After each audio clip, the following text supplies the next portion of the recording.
This video is the video that everybody has been asking for in the AI automation space. Today, I'm going to be showing you the entire process and lifting the curtain of what goes on behind the scenes at our agency and how we first identify how we can help our clients, how we then price the projects for our clients, how we handle our invoicing and how we handle our payments, how we then handle our onboarding, how we handle our delivery. Just about everything in between is going to be shown in this video.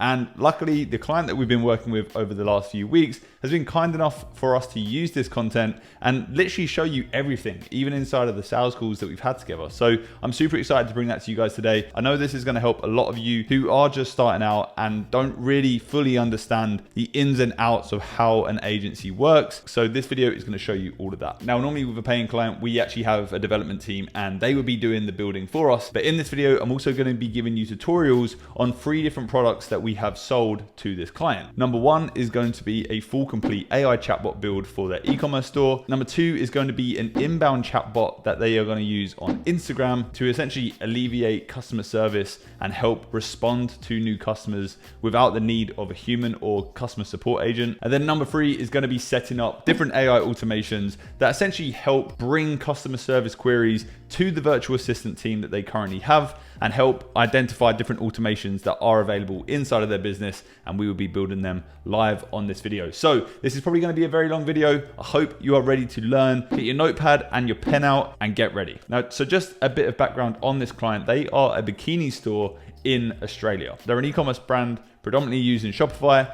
And as you can see by this first discovery call that we had, they had a shit ton of problems when it comes to customer service. So this client actually came through the YouTube channel after watching another one of my chatbot videos. So without further ado, let's jump into that first discovery call that I had with Angie, and you'll soon realize the different pain points that she is having inside of her business. Would you say swimwear is like the big bulk of what you're selling right now? Yeah, it makes up about 90% of our sales. So are you predominantly running Facebook ads, or is it like organic? Do you get people coming through Instagram, TikTok? So our mainstream of traffic is Instagram, but we run Meta ads, so Facebook and Instagram. We run ads on Google, Pinterest, TikTok, and we do a lot of influencer marketing as well. Is it just yourself in the business, or do you have like a team?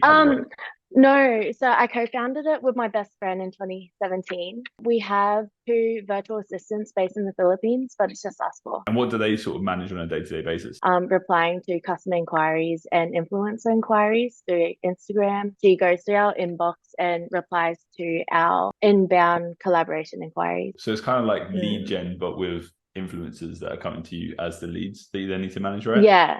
And then myself and my business partner, we just do all the customer inquiries through email. So you're dealing with all the customer inquiries still? Yeah. Okay. And is that a problem? Yeah, it takes up a lot of our time. How long do you think right now, like on average per day, are you spending? We probably spend around 2 hours a day each. What would you be focusing on if you wasn't focusing on customer support? Like, where would your time spend? I'd probably do a lot more of the design so that we can get our new collections done a lot faster, and also the marketing strategy. That's pretty important, right? That's where you make the money. That's it. Yeah, we need to put you back in that hot seat and get you making the money rather than customer service. Have you tried plugging VAs into the customer service? It just didn't really work out. Yeah, so they do the customer service for all our Instagram DMs. They do a reasonably good job. It's just sometimes there's a few grammatical errors. The English is really good, but it's not perfect, and it can be pretty obvious sometimes. We build customer chatbots every single day, right? Like we build out these customer chatbots for our clients so that they can essentially take away that time of spending exactly what you're doing in the manual emails, responding to customers. Now, we probably can't eradicate it completely, but we can definitely bring it down by a significant amount. You know, we're talking 80% to a point where only the really, really important ones that need that second look into, they're stored on like a Google Sheet or whatever CRM you have. And then you can jump in and kind of review it, go over it with the team. It sounds like there's obviously a big need. I know we spoke about on email about the need for some form of customer chatbot. So that's definitely something that we can look into. I'll put together a price after this call and we can go over it in a little bit more detail. But like in terms of automation, that's the big buzzword right now of 2023. Everyone's looking to automate certain tasks in their business, and it can sound pretty scary, but the reality is it's actually quite straightforward. Like the way that we operate is we don't go out and build these huge custom platforms and then turn your business on its head overnight. You know, we'll seamlessly integrate with you guys. We'll partner with you over a long period of time, and then that allows us to kind of be like your on-deck consultants that can build you as a simple or as a complex automation system as you like? The first priority would be our customer service because that takes up the most time, and also just handling inquiries through Instagram. Just out of curiosity, like what sort of conversion rate do you guys run at right now? We're at 1%. Is that the highest it's been, or is it kind of at a low point right now? No, that's kind of the highest it's been actually. With Facebook, what are you spending per month there? We spend maybe around 16,000. And is it you managing it, or do you have a team? Yeah, no, I'm doing everything. You are a serious worker, Angie. Yeah, after this call, like we're going to put together sort of a mini plan for you, as well as come forward with some ideas that have worked for other e-commerce companies that we've worked with. And then from there, we can just continue our chat. If it's something you're interested in, you know, we can move on from there. On that note, do you have like a budget in mind of what you're looking to spend on this sort of thing? No, we don't really have a budget just because we haven't really done something like this before. You know, I have some really good information on you guys already, so I do appreciate you taking the time today. But yeah, look, I'll send something over in the next couple of days. We can go from there. If you've got any more questions, you can shoot them back. Free next week at all? Yeah, same time next week is good. All right, thanks, Liam. So I know a lot of you guys get stuck on this step, and this is the proposal side of things. This is how do you now price this project up once you've spoken to that client? How do you now price those different solutions up? Well, for us, it was pretty simple. Off of the back of that sales call, we now understand that they are spending on average 2 hours every single day handling customer service support. And the thing about an e-commerce company, if you think about it, is they run 7 days a week, 365 days a year. It doesn't ever end. There is no office hours. There is no cutoff date. They need to be providing customer service throughout the week to ensure that, number one, they don't have unhappy customers, and number two, they're actually maximizing their chances of closing business and getting new sales. So with that in mind, we put together a price for Angie, and I want to go over the exact proposal that we sent to her via email. Now, usually I would try to jump on a call to show this proposal and actually hand it over to the client. In some cases, in an ideal world, that doesn't happen. Now for us, Angie couldn't jump on a call for another week. And instead of leaving it for an entire week, I wanted to get this proposal over to her whilst it's fresh on her mind. Now, some people will tell you like, never send a proposal via email because then that gives them time to, you know, give objections and hide behind an email. I can say with my hand on my heart that I close business sending out emails all day long. Now, the reason why this is because I'm not given any ludicrous numbers that aren't backed up by any evidence or any pain points that are actually really needing to be solved. So that's the key here. If you have to really go hard and sell someone on this and really try to convince them to hand over their hard-earned money to you so that you can then provide them a solution, that means that they haven't got a big enough pain point and they actually don't really think that your solutions are going to help them. So this is something to bear in mind. I see so many people talking about this, and honestly, I don't think it's the best way of going about things. I think if you truly back yourself and you truly think that what you're selling and what you're offering is actually valuable to this person,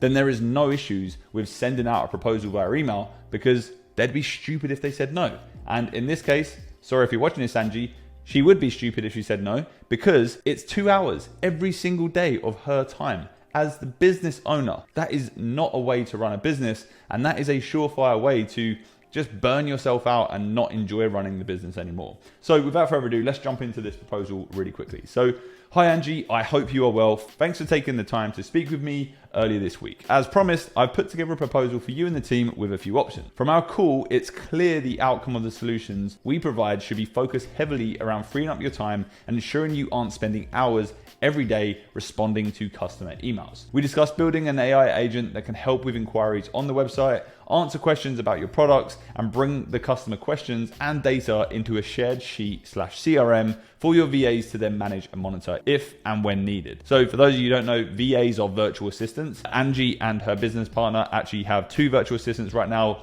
working inside of the business, answering support questions, and that still isn't enough. So this AI agent would be trained on your website as well as any documents or files you want the chatbot to reference. This is called a knowledge base and something we can help you put together. The AI agent is fully custom and we can build it with any logic, questions, or API links you want or need. We will of course work with you to put together a structure that makes sense, and we can build it out from there together as time goes on. So here's a breakdown of pricing for this. Now this is in a Word doc right now. This was sent via an email, but I wanted to get this here so it's easier for you guys to read. So for build and integration, we are looking at £2,450. Now this includes a complete knowledge base build out, custom logic, and API integrations. And that is at a 50% paid upfront and a 50% on completion of the MVP basis. So MVP will be ready within 30 working days of payment. Now, the reason why we give ourselves 30 days to build this bot is we don't want to shoot ourselves in the foot. We don't want to be delivering a month late because we promised they would get it in 1 week. If you're first just getting started out and you don't have a development team, well, you need to ensure that you give yourself enough time to actually be able to manage this project, learn how to really build out a solid chatbot for your client, and actually make that MVP a solid product when you come to deliver it. So ongoing usage fees, we're all going to face the ongoing usage fees. And I get this question a lot. For us, there's two options. We can either build the bot for our client and hand over the keys and just say, there you go, it's all on you. You pay for the usage fees, you pay for the different software that we set you up on. But what we like to do is actually take it in-house so that we can have a retainer ongoing, albeit small, it's still a retainer, and it gives us that tie into that business where we are then their go-to AI consultants once they realize how much of a game changer these AI agents that we're building for them actually are. So ongoing usage fees, this covers any costs associated with hosting and usage of the AI agent. You are going to have Voiceflow fees. You may have fees on Zapier or Make, so it's always something you need to bear in mind. For a project like this, you would be looking at anywhere from £100 to £200 per month. Of course, this is going to change once we really do get the numbers. We aren't going to be charging them at cost. We will add a margin on top of that as well, so we do make money there because there is still work involved. If we're managing the hosting and the usage, we still need to ensure that everything's working behind the scenes. So there is work involved. Do not think this is something you can just give away for free. So ongoing management is optional. Now, this is where we really want to plug into. So if you are looking for us to step in as AI partners and help add features to the AI agent, ongoing, manage the knowledge base updates, and help automate other aspects of the business, we charge a £1,500 per month fee, which includes usage costs of all AI agents we build for you, automation management and setup, as well as any changes you need across the month. Now, why do we do this? Well, like I just said, if we build these initial solutions for this business and they start to realize, holy shit, this is saving us 2 hours every single day. We have so much more free time now. The business is scaling. We want to integrate more solutions like this and see how AI can actually help us more. Well, all of a sudden that £15 per month fee really isn't a lot of money. And that allows us to then step in as consultants ongoing for this business, where we can, box up our usage costs and we can box up our knowledge and skills and actually offer consulting to these different clients. Now, in the UK, all prices are excluding VAT. For Angie's sake, she is in Australia, so this actually doesn't apply to her. But then I lead into trying to get Angie to book a call with us so that we can go over any pricing questions and we can actually just get moving with the project. So if you are free this week, Angie, I'd love to schedule a call to go over any questions you may have. Please book a time in that suits you. A lot of you guys will send out a question saying, hey, I'd love to jump on a call with you. When works? Don't do that. Say, let's lock in a time, book a call on my calendar, and we'll be flexible around you. So that's exactly what we did here. I hope to hear from you soon. Liam Evans, co-founder, Unorthodox Digital. Easy as that. Now, I already know the outcome to this because she's already agreed to go ahead, but I'm now showing you step by step exactly what happened at what stage. So as you can see, that proposal is very, very simple. Rewind, pause this video, go back over it, look how I've structured it out. I've highlighted the pain points. I've spoke about what solutions we're providing. I've given her a clear price. I've let her know what costs are going to be after the sale itself as well. You do not want to be hiding things. You do not want to be building something for someone and then say, oh, by the way, I forgot to tell you there's usage costs, or yeah, there's actually more money to spend because there's other features that I need to add in. You need to be very clear and concise of exactly what you're offering and building for these clients. And now I'm going to go overboard with this client because I'm super appreciative that, for one, she actually is happy for us to use this content on the channel. So I'm also going to be adding in some Instagram inbound bots and just a few automations on the back end, as well as that core customer service agent that we're going to be building for her as well. So next steps is to run through how we've taken payment and what platforms we use, and then we can move on to the fun stuff. Cool. So I know some of you guys are confused on the different platforms that you could be charging your clients on. This really is an easy solution, and it does depend on what part of the world you're in, because I know for some of you, this option isn't available to you, right? So the primary route that we go down is using Stripe. Now, the reason why we use Stripe is because it allows us to invoice, it allows us to set up recurring payments, it allows us to bill our clients directly through a payment link, and it also allows us to track all of our earnings over the month and over the year. So it's a super, super simple platform to use that kind of encompasses everything that we need in a billing system. Now, you could use PayPal. I personally hate PayPal. Back in my e-commerce days, they took like 30 grand from me, literally held it for 180 days and then just took it because they decided they didn't like the product that I was selling. So you do need to be careful with that. I find that selling digital services and stuff online where you make magic internet money, PayPal, for whatever reason, doesn't like it. So be careful with PayPal. Also, their conversion fees are going to destroy you over time. So be very, very cautious on that. And then of course, if you're working with local businesses, you could just take bank payments, right? So if you have a business bank already set up, you could just be getting paid directly into your bank. Now, if you are working internationally, we've done this in the past many a times. We've just used TransferWise if a company wants to pay using TransferWise, or we just give them our international bank codes and they just pay our bank overseas. Stripe, however, does eliminate all of those problems, and it does make it super simple to set up reoccurring payments, especially for us when we're breaking payments down into 50% upfront, 50% on completion. We basically take a complete invoice, we break that down in half, and then send over a payment link with that first initial payment, and then we send over another payment link with the second payment once we have finished that MVP and the client is happy to move on. So that is exactly what we'll be doing for Angie. Very, very simple to do. The next stage will be onboarding Angie. So we will have a video of me speaking to Angie, onboarding her into our services and talking about the next steps from what we need from her. I also want to show you how we then manage our dev team behind the scenes, even though I'm going to be the one who's actually going to be building these solutions out for you live. So let's jump on that call with Angie and onboard her into Unorthodox. Hey Angie, how's it going? Hi Liam, I'm good, thanks. How are you? Yeah, I'm very, very good, thanks. Thanks for sending back that email. I just saw that yesterday. So yeah, I appreciate it's getting pretty late over where you are right now. I mainly just wanted to call and let you know next steps. Obviously, I put a price in that initial email to you. Yes, you're happy with that cost? Yeah, I'm fine with that. I think it sounds pretty good. Okay. Well, look, just as a thank you, because you're letting us use this content on YouTube, which, by the way, I'm super appreciative of. We're going to wipe the costs for you and actually give you these services for free. Just as a thank you, like, You're kidding. No, it's all good. Yeah, as long as you're happy with us to film, what we're building for you guys and show everyone on YouTube how it's working, more than happy to do that. So yeah, look, really appreciate you giving us that opportunity. So. Oh, that's amazing. No, we're so excited. Hopefully we can save you some customer service hours and get you back on track. Yeah, for sure. We're looking forward to it. Okay, brilliant. Well, look, I'll let you crack on. I know it's late for you. Next steps is I'm going to shoot over a quick questionnaire on your email. Mainly just to collect information about the knowledge base that we're going to be using and the different products that you really want to specifically talk about. And there's a couple of connection things where we need to get added to your Facebook account for the Instagram connection for the chatbot we're going to build, as well as maybe a Google account where we can share like the spreadsheets for that data center for the VAs to see sort of the data that's coming through the chatbot and all the customer queries there. So look, I'll be in touch. I'll shoot that over on email, and if you have any questions in the meantime, or you want more information about what we're exactly building, just give me a shout. Okay, we'll do. That sounds good. And thank you again. No, all good, Angie. Okay, really appreciate your time. Speak to you soon. Yeah. All right, speak soon. Bye, mate. Bye-bye. Thanks, Liam. So I want to quickly show you the document or the form that we send over to every single client that we work with. Now, we have lots of different forms depending on the type of client that we are working with. But in this case, for Angie, we put together a really simple onboarding/AI integration form. Now, the main reason for this form is just so that we can collect all the information we need after that initial meeting and once they have confirmed that they're happy to move forward with the project.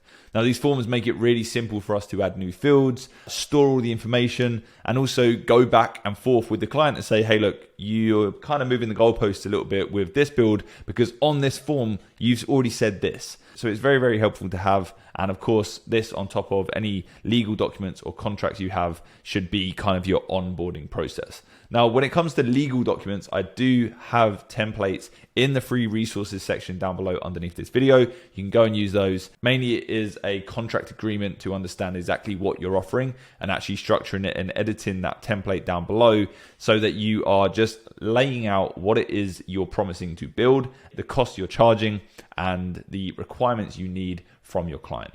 So for this, who is the team member we'll be working with? Name, company role. Do you have any experience with AI so far? Where is your website hosted? Do you have any set deadlines? We will be hosting the automations on your behalf. Please confirm you are happy with this because we are going to need to request access to these different platforms. And then we ask them to please provide company logos, icons, and profile photos, just so we're not trawling through Google, downloading low quality logo documents. If they can just upload them straight away and give them to us, even better. Please also provide us with a general tone of voice for the AI agents we are building for you. For example, fun, bubbly, professional. Now, Angie responded to this here. So Angie, director, we use ChatGPT, Shopify, no set deadlines. Yes, they're happy for us to host it, and they've given us all of the logo files as well. So she wants the conversation to be bubbly and conversational. Now, this form isn't going to change the game. It's not going to change the output of what we build, but it just gives us a little bit more structure inside of our agency. And whenever you have an opportunity to build structure for yourself and actually build structure for the clients that you're working with, I promise you, your life is going to be 10 times easier. So we sent this form over. We just sent it via email saying, hey, Angie, look, fill this in. Let us know next steps. Obviously, we're giving this away for free to the Katomi team. So this is usually done when you send a payment link as well, or after they've paid you. But yeah, this is all we do in terms of onboarding that client. Of course, you can go over it on a phone call with them. You can actually make it a little bit more formal. But in our case, this was just as simple as sending it via email. So hope that helped. So as some of you will know by now, when I first kick off a project with a client, I like to build everything in a mirror board so that I can hand it over to the developers and they have a clear idea of how the bot will operate and the core function of that bot. Now, I do have a dedicated video on this already where I go over the exact use cases that we use for Miro. But what I wanted to go quickly through with you guys is the different bots that we've put together for this e-commerce project. So number one, we know that we're going to be building them an e-com customer support bot, right? So first things first, it's going to be a web chat widget that's going to be living on their Shopify store. It's going to answer information about current products, specific deals, and information can be added to the knowledge base for the brand. New person lands on the website. Hey, thanks for visiting Katomi Swim. If you have any questions about any of our products, please let me know. Customer then asks a question. The knowledge base then responds. It sends links to relevant products and then asks if the customer has any other questions, and then it goes into a loop where the knowledge base then responds. And then when we're sending links to relevant products, with this product, the fit is usually X. Maybe we want to tell the customer how this product actually fits as well. So we've become almost this shopping assistant as well as a customer service bot. So bot provides fit type to customer using knowledge base, and the customer then can ask questions, which is then fueled by the knowledge base. Was there anything else I can help you out with today? Customer asks another question, goes back to the knowledge base, and there we have it. We have this infinite loop customer service bot. Now, one thing I haven't added here, which would be a good addition, is to have some form of API call here, because we know that Angie already has virtual assistants on the team. So if we take all of this information and all of the questions that have been asked in these categories and at these steps, and we post it in an API to maybe a Google spreadsheet, right? Let's keep it really simple. Inside of that Google spreadsheet, we're going to see the data and the questions that are being asked. And if we see a pattern start to form, if we see lots of people asking about a specific product, or we see lots of questions around FAQs or around returns or shipping policies, then we can actually start bulking out the knowledge base with those specific points. Okay, so that's something to consider here. Now, what I would usually do is send these mirror boards to our developers and also get confirmation from our client that they are happy with the general structure of the chatbot and how it works. Of course, none of this is set in stone. This is just like placeholder stuff. So a lot of the time it will end up changing, and we will end up using different text just because that's just the way things go. And, we never get it right the first time. So it is a bit of a guessing game at the beginning, but once we start working with our client closely, we start to learn new things. This is another example that I wanted to put together for you guys to see. This is an e-com email support bot. So built into the back end of the email account, inbound support inquiries come into email and are handled by the support bot inside of their email. New support email is sent. Could you please kindly respond to this email with your full name and order number? API call to Shopify for the order number. Maybe that's done through Zapier. Hey, my bikini has a small piece of damage on the back of it. It's not crazy bad, so I don't want to return it, but is there something you guys can do about it? This is obviously just an example. Bot then takes that email and builds a response based on a knowledge base and AI. So, hey, first name, thanks for your email about order number, blah, blah, blah. So I can see you have a small piece of damage on the back of your bikini. This shouldn't affect the bikini in any way, but if you're happy to keep it, we're happy to provide you with a 15% discount code this is your code. Now, obviously it's a fake code. Don't go trying to use it. Alternatively, if you want to get a replacement, you can send your product name back to us and we'll send out a replacement. This is just an example response from that potential client, from that customer. Okay, thanks. I'll take the promo code. Takes the email, replies with knowledge base, satisfied customer, adds name, order number, and problem to satisfied Google Sheet. Again, using that API call that we just spoke about, sending it out to Google for the VAs to follow. And if they weren't satisfied, then we can put them in a not satisfied category and a satisfied category. Terrible drawings from me because I'm using a mouse. Everything that we pull from this information is going to be using the knowledge bases that we build it. So policies inside of a knowledge base, product information inside of a knowledge base, the discount codes inside of a knowledge base. Now, this isn't something that Angie specifically asked for, but this is an option that you could build onto the back end. So secondly, we have an e-com Instagram support bot built using ManyChat. Brand post a story with a new collection or a promo code. We can then set a trigger such as maybe if people message us saying swim, we then receive that trigger word and then the bot kicks into action. Maybe it sends a link to that promo code, or maybe people just ask us questions in that bot and they send us a message saying help, or maybe it's a message saying return, and the bot picks that up and it starts a sequence of messages going through return policies or answering questions about products, FAQs, all of that stuff. Again, that is just another feature of a bot that we can now build for Angie, and it's something that we're going to be doing in this video. Now, as well, I wanted to put together an e-com post description bot. So built using Zapier, Sheets, and GPT, brand can enter information about product into a Google Sheets row. Info is then sent to GPT using Zapier and formatted to create a new Instagram caption for the brand that are then added to Google Sheet next to their input. So the brand can then use this as a Facebook or ad description or Instagram caption. So essentially, they're going to put text into a Google Sheet. That is then going to go to our AI GPT using Zapier. And then GPT is then going to give them lines of variations of different descriptions or CTAs that they can use for ads or Instagram posts or anything like that. So we're also gonna be building that out and showing you in this video. So look, I always use Miraboard as a way to plan and just to structure bots before I take them forward to clients or take them through to our developers. So it's a great way for you to get practice in and build chatbots without actually building chatbots before you get paid. Okay guys, what I also wanted to do was go through exactly how you can start tracking your leads and how you can start tracking the projects that you're actually working on. So what we use at our agency is Trello. Now I'm going to blur these out because these are our active leads and our active clients.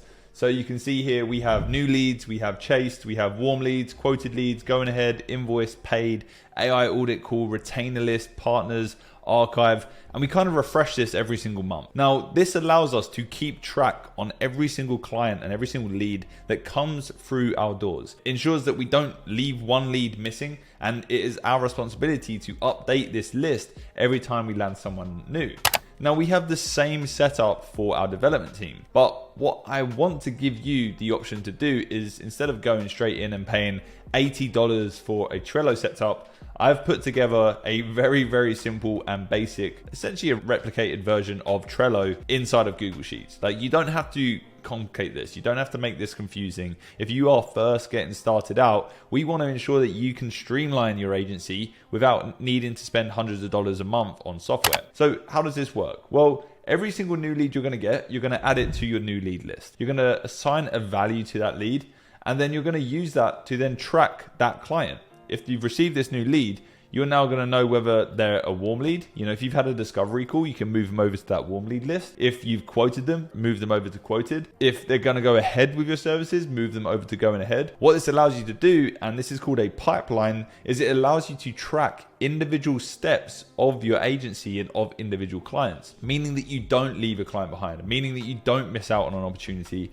And it also gives you an understanding of how much money do you have in the pipeline? How much money do you have in quoted leads? How much money do you have in invoiced? How much have you actually made this month with paying clients? So this is really, really simple to use. use it. I'm going to leave it down below in the free resources for all of you guys watching this video today. So make sure you jump on that and download this. It's completely free. One of the key things that we use Trello for, and what you should use this for, is actually tracking your development. So let's say you have ones and projects and you've got some clients now. Well, if you're working with a developer, your process is going to be everything. The last thing you want is for it to be messy, clunky, your developer's confused, he doesn't know what he's working on, you don't know what they're working on either. So the way that we do it is we have a setup for our dev team where we will essentially add all briefs here. So maybe this is a spot where you copy and paste a Word document into, and you share this with your developer, where your developer can then go over that Word document and see the exact brief of what's needed. Now, when I say brief, I don't mean it's going to be 10 words saying I need a chatbot for a real estate agent. You want to get detailed with it. And I'm going to pull up an example of a brief that we provide our devs at our agency. So depending on the complexity of the project, of course, this brief is going to be bigger or smaller,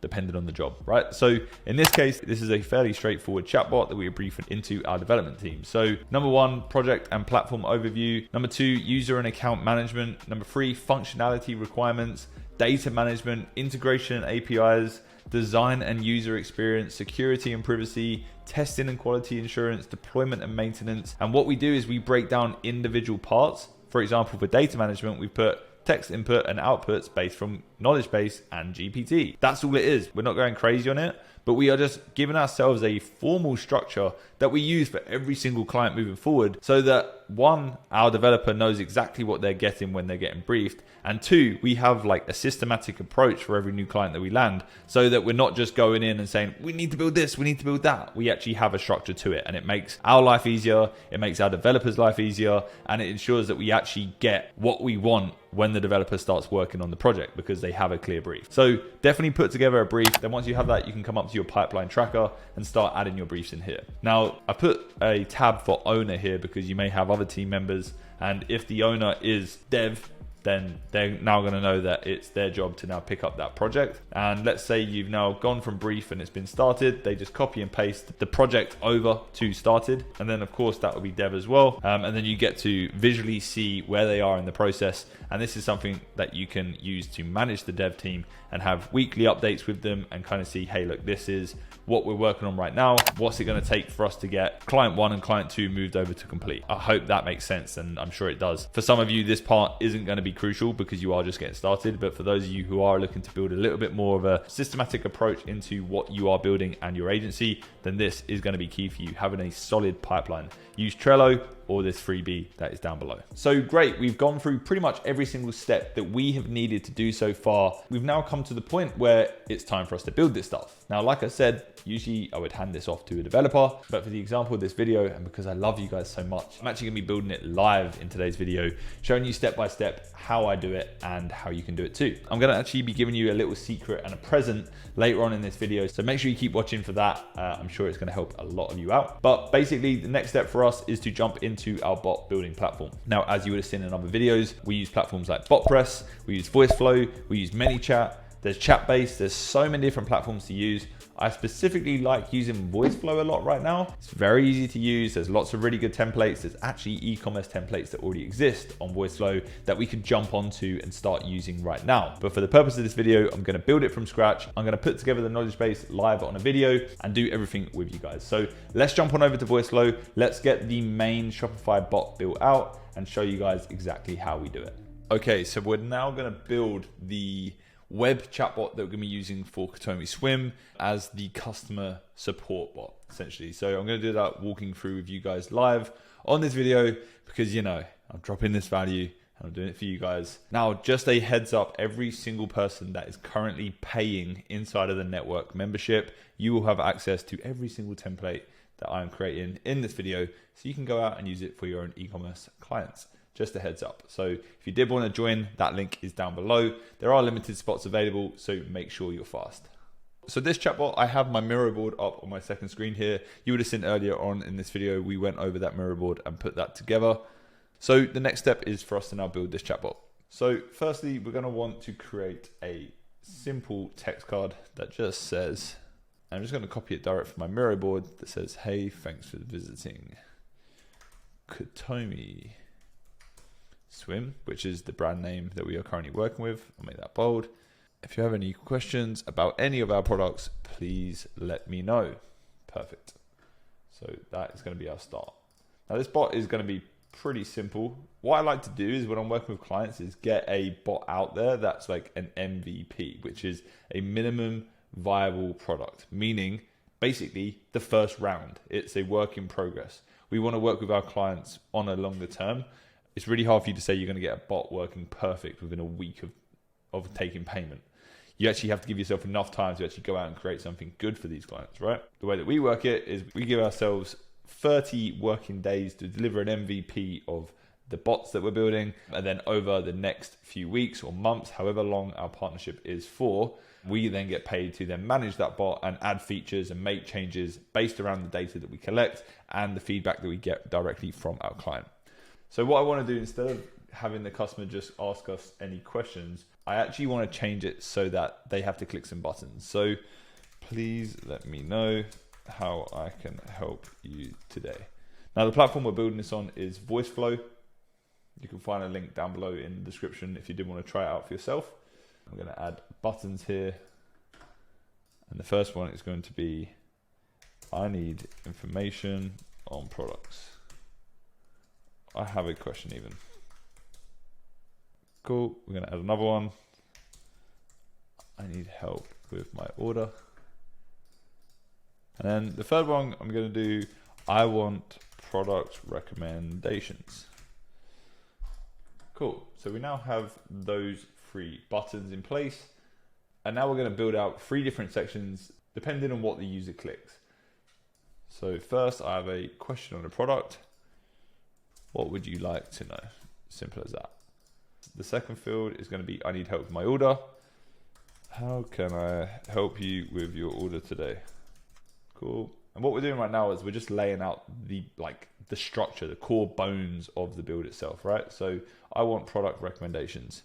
Now, what would usually happen if someone asks for product recommendations? So firstly, with this one, we're going to need to have some form of variable that we can collect so that we can actually start recommending products based on that variable, right? So in this case, it's probably going to be trying to understand what sort of person they are or what sort of products they like the look of, so we can give similar recommendations based on that criteria.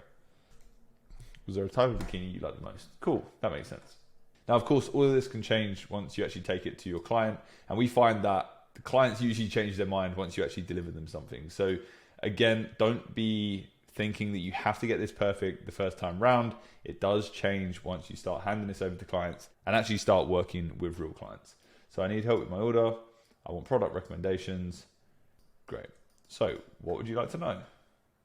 We're going to have a capture form here. This is going to be essentially allowing us to just capture information from this user. And we are going to create an AI response here that is then going to respond to this question. So we'll have that going over there.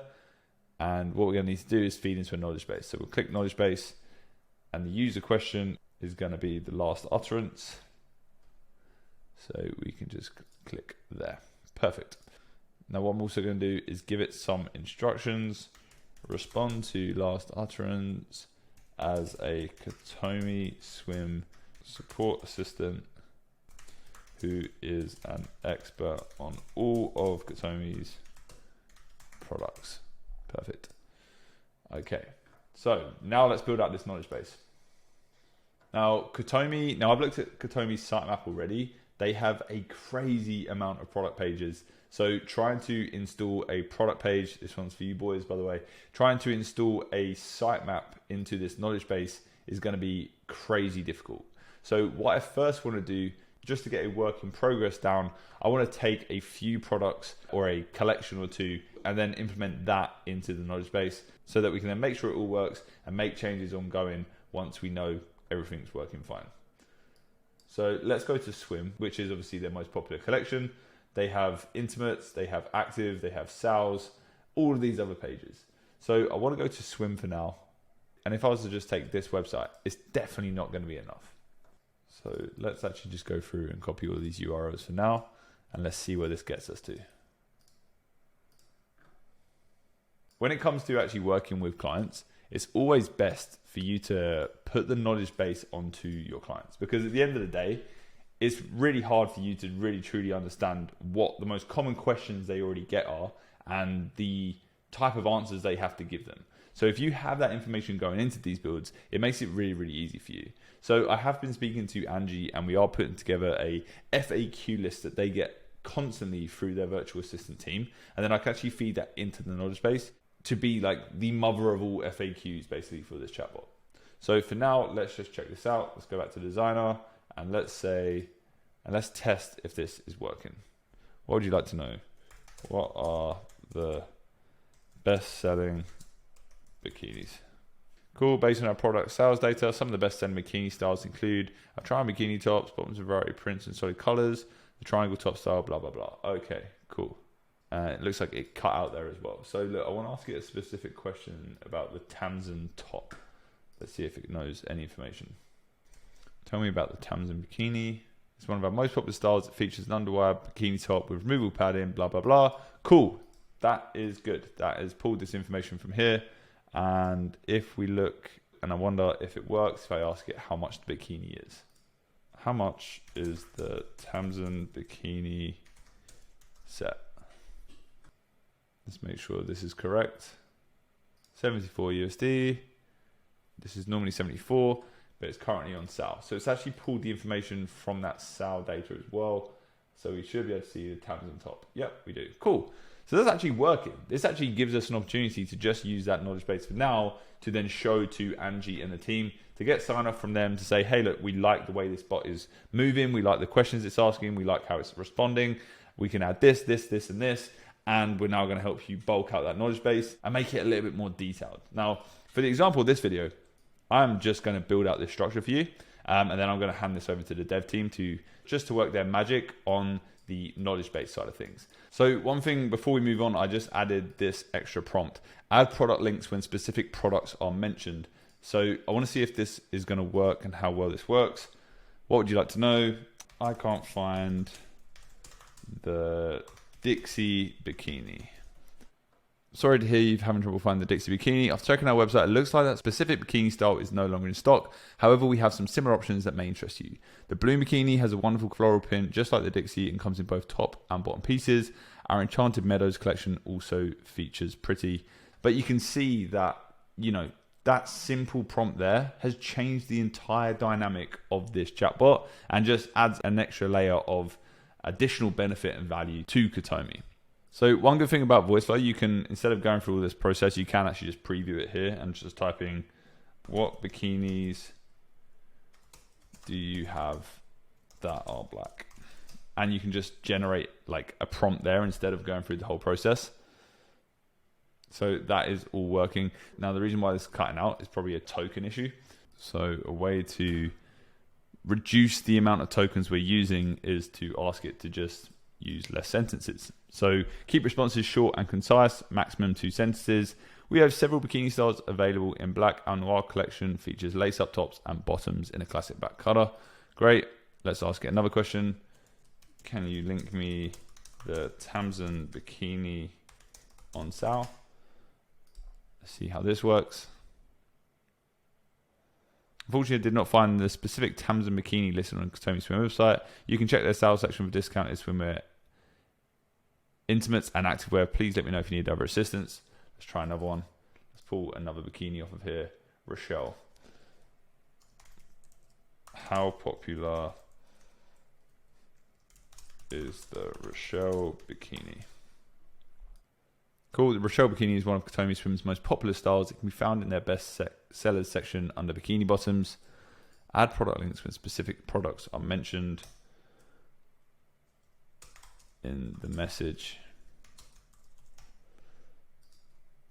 Always add the links when possible. So it is kind of just playing around with this prompt to get the exact result that you want. This does just take time and you do get better at it. You can see Rochelle bikini is one of Katomi Swim's most popular style. It can be found here. Keep responses brief as instructed. That's weird that it even says that. So now we've got to go back to this and ensure it doesn't say that. You are a shopping assistant who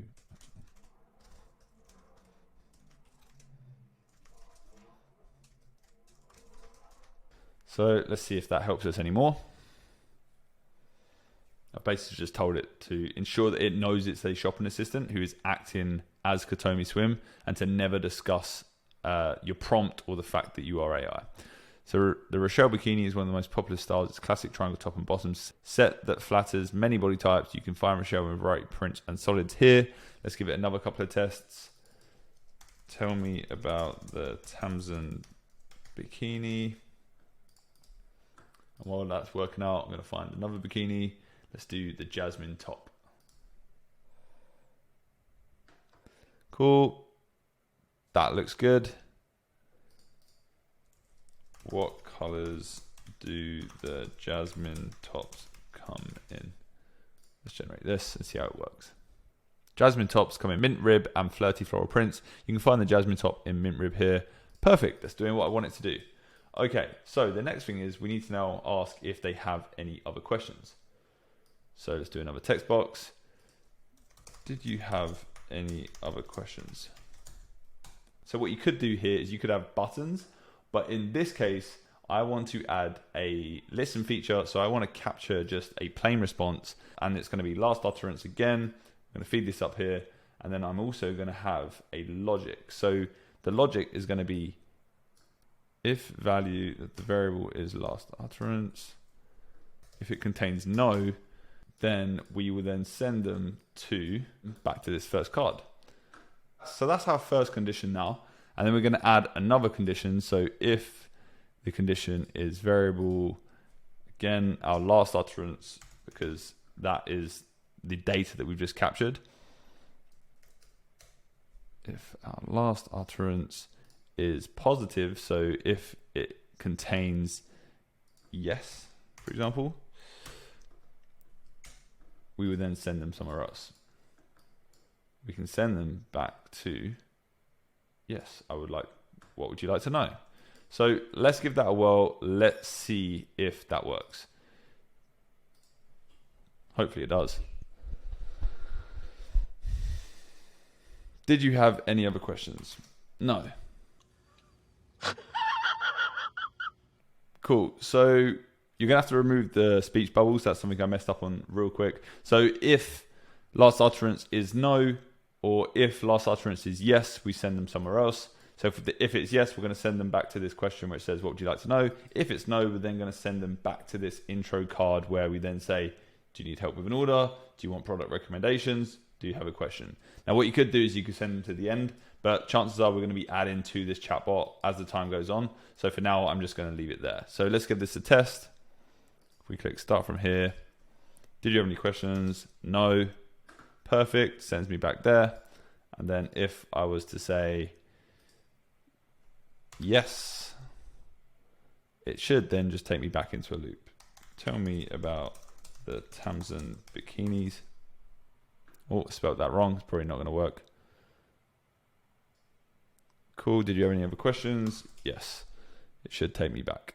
What would you like to know? Perfect. And that is a simple question loop that is super simple to make, and it avoids you having to use buttons. So that's a bit more of a smarter way to have an AI agent. Some people don't like the fact that you have to just click buttons. It's just like a generic chatbot. So that's a really easy way to do that.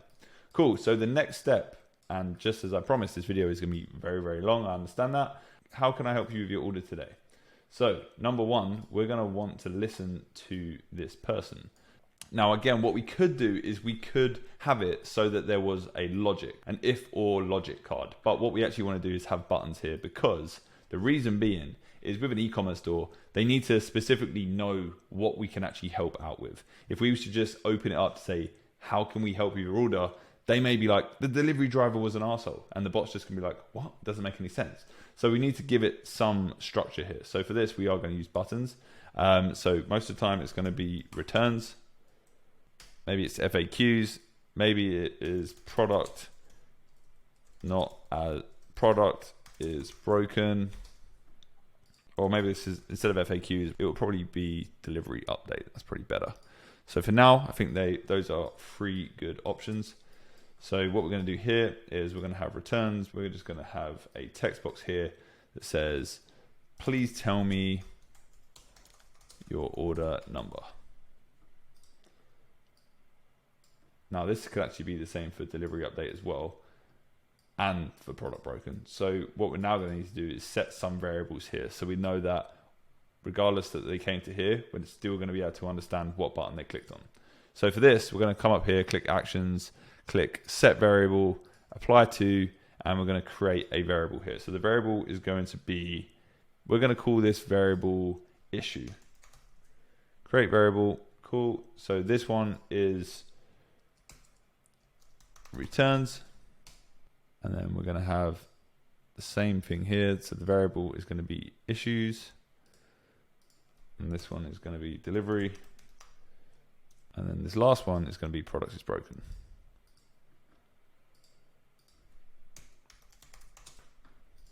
Now the reason why we set these variables is because it then allows us to know what people were actually clicking on. Because when we come to export this data into a CRM or we send it on to a team, they're not going to know what button they clicked on and the reason why they've submitted their order number.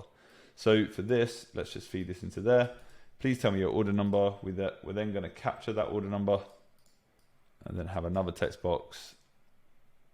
And we're going to save this as order number. So create new entry, order number, custom. It's going to be a number, create entity.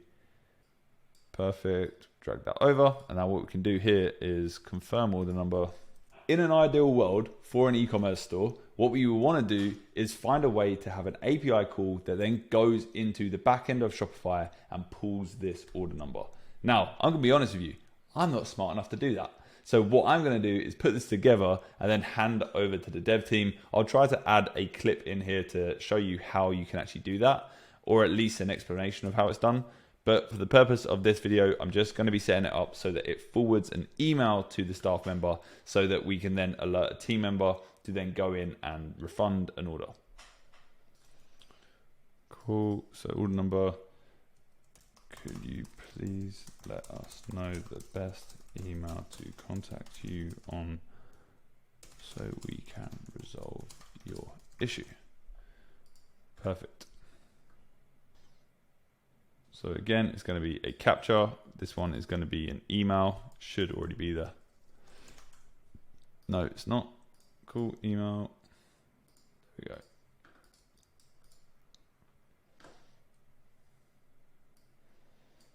Text to go to there. We will be sending next steps to, and then we'll just confirm their email. Perfect. So let's test that that works. Please let me know your best email, liam@gmail.com. Thanks, we'll be sending next steps to liam@gmail.com. Please tell me your order number. Let's see if this works. There we go. Brilliant. That's confirming. That's all working. So what we now want to do is, if it is returns, we probably want to send them to some sort of, we probably want to actually add something here that says, well, if it is returns that you're looking for, this is essentially our returns policy. So what we can do is we can come to this response AI and we can actually say, give a detailed breakdown of our returns policy and confirm whether the customer is eligible for a return or not. Again, we're going to be using the knowledge base for this. So let's see if this works for us. If we're clicking returns, we should now get an AI response that says our information about returns. We do not process exchanges, but we will issue a store credit for a returned item that can be used to purchase another item. To initiate a return, submit a return request within 30 days of delivery. Ensure the items meet our return criteria before returning. You can find the criterion submission links on our website. Please send returns to our warehouse address in Australia. Cool. So let's actually link to this. We can actually come on over to the FAQ. And we can copy the link to their return center, and we can basically just come down to this, and we can come to this prompt and just copy that link in. So let's see if this is working for us now. Returns. Great, there we go. So it's now linking to the Katomi Swim return center, which is exactly what we want. And that solves the problem. That takes it away from the bot. Now, Katomi has a really rigid returns structure. Obviously being bikinis, girls can't just put on bikinis and then just ship them back. So we're going to send them there. The bot can't make any mistakes with that. So that is perfect, just what we want. Now with delivery update, chances are they actually have a way to track deliveries. So if we come to, so here we go, all orders sent with Ozpost can be tracked here. So we can come up here and we can also copy this link that allows users to just track their orders. So we're going to link that as well. So we're going to do a similar, so we're just going to copy this card that we used for the returns. And now we're going to add the tracking for their parcels. So link to the tracking section, give a detailed breakdown of how customers can track their orders.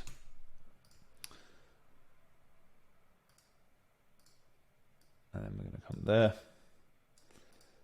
And let's see if this works. Delivery update. You'll receive an email with your tracker number and a direct link to track your order on the Postal Services website once your order has been shipped. Cool. We actually want to link this as well. So if it's not going to do it, we can actually hard code it in. The way that we can do that is by making a button. So we can say, track your order here. We add an action, open URL, and we can paste our URL in.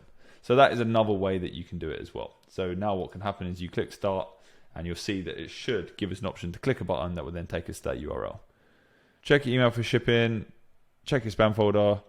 Orders are delivered via Ozpost or DHL and shipped from our Melbourne warehouse. You can track your order through the carrier's website, track your order here. Perfect. And it's taken us straight to that website. Now what you could do is you could add that to the return section just to ensure that every single time there is a button that is coming from it and you're not relying on this prompt, which is something that I always prefer to do. If you can hard code something in, if you like, to these bots, then you're onto a winner. You know it's never going to break. So this button is going to be start a return, actions, open URL, there we go, and straight to their return center. Let's make this a little bit neater.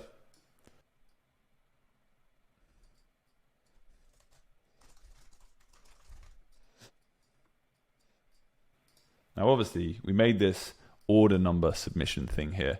So I still want to use that because it's actually really valuable for these guys to, well, collect all of this information. So when someone comes through and they ask for a return, they go through to the return section. They may also want to submit their order number and their email to see if they need more help. So I'm going to then feed this through to the order number section. And I'm also going to feed this through to the order number section as well. And now we're going to do the same card for this for product is broken. So again, we can come back and over to Katomi, come to the FAQ. What do I do if I receive the faulty item?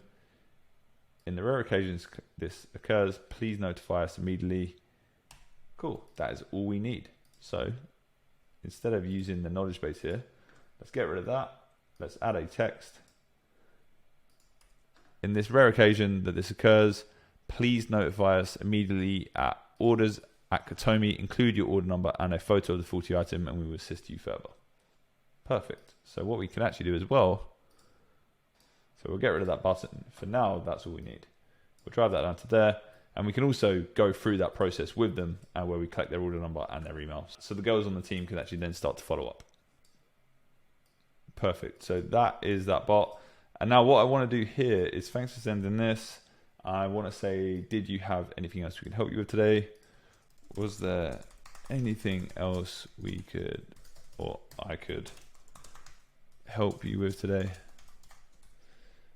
And then it'll be yes or no. I'm going to put buttons for these for the sake of ease here. No. Yes, I have more questions.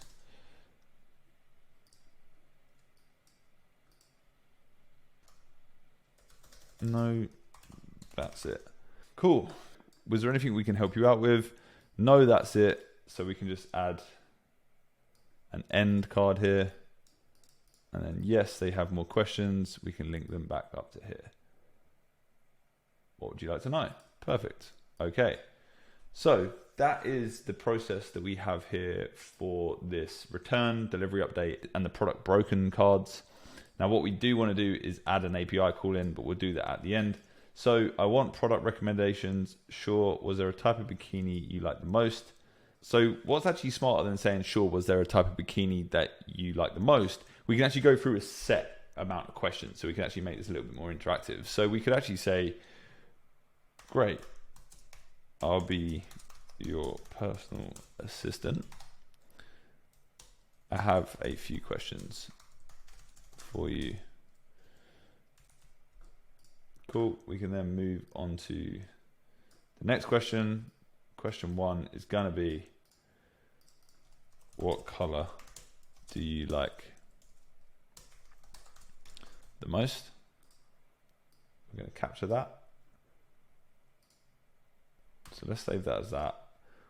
Instead of what color, explain to me the type of bikinis you like the most at Katomi Swim. Now what we can do is copy this, bring this down.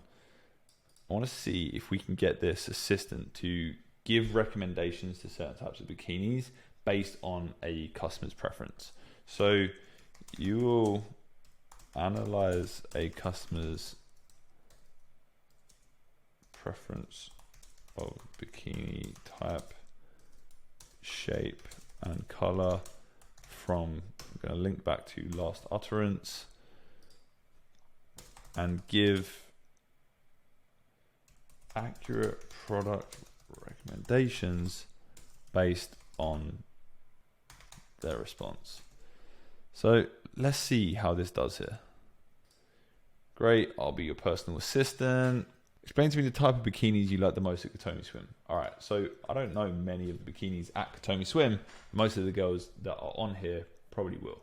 And one key thing to remember is we actually are going to be talking, not just about swim, but also about intimates and the activewear. So this section probably will need to be updated and changed, but that's something that I'll take to the client with this first round and kind of walk them through. So I'm going to say I like the Jocelyn bottoms for no specific reason, I promise you. I like Jocelyn bottoms with the glomery, with the Sin Harajar style print. What would you recommend? Now this could completely throw it off. It'd be amazing if it doesn't. I like Jocelyn bottom with the Sin Harajar style print. What would you recommend? Based on your preference for the Jocelyn bottom in the Sin Harajar print, I would recommend checking out the Jocelyn bottom in that style here. I think the bright floral print would look lovely on you. Thank you. Let me know if you need any other recommendations. Okay, so they actually have the Jocelyn bottoms in Sin Harajar. No, they don't. What is this link? It's just made this completely up by the looks of it. By the looks of it, it's just made that product up. So I want to see if Jocelyn, yeah, it only has it in Jocelyn green. So good try, buddy, but you've completely made that up. So we need to go back in here and say, do not make up any links. Only use specific products that are on the Katomi website. Do not invent any styles or colors.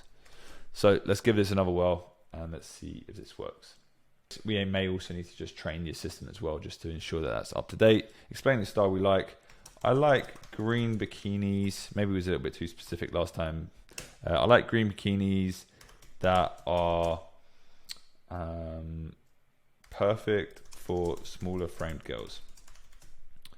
Ideally, they would be plain without any crazy prints.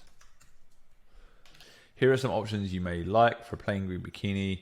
Check out our jungle green bikini bottom and matching bandeau top. We also have blah, blah, blah. Cool. That's great, but because we're cutting off to suit 2 sentences, that's probably not helping. So let's see if that helps. I like green bikinis that are perfect for small framed girls, no print. Wonderful. We have some great options that would be perfect for you. For small frame girls, our triangle bikini tops and mid-rise bottoms tend to fit more closely without being too revealing.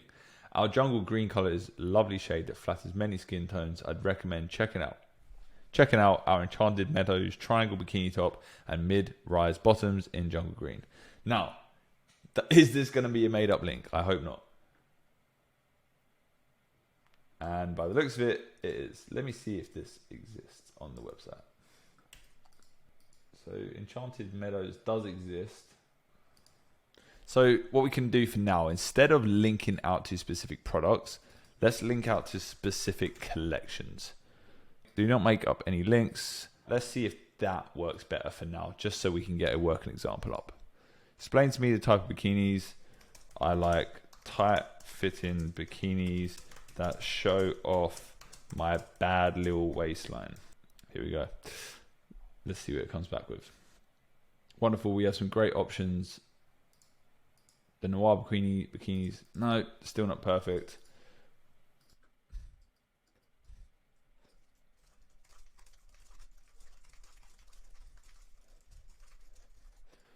Cool. Added some more prompts there. Basically just said link to the bikini collections that are best suited. Use the links from the collection pages in the knowledge base. So let's try this again. I like prints on my bikini. I am a large girl who is body conscious.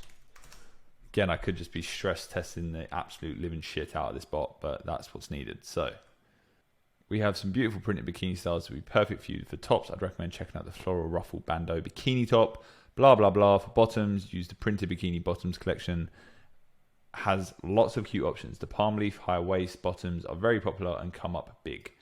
Let's see. 404 page. You made it up again, didn't you? So for now, let's strip out the links to the collections. That's something that we're going to have to work on, and it's going to take longer than 1 hour for this video. So let's strip it back. Let's see if it can help. I am a small frame girl who likes prints on my bikinis, and I want it to not be too revealing. Some typos there. This should just give us a really simple answer now. Cool, that's great. Still a little bit too long, so I could just say keep it to 3 sentences maximum. And this is the last test I'm going to do. I like green bikinis that have a print on. I am a size small. I need this to not be too revealing. Cool, this is much better. Okay, perfect. Well, look, that is working for now. So the next thing would be to ask if they have more questions. Did you have more questions?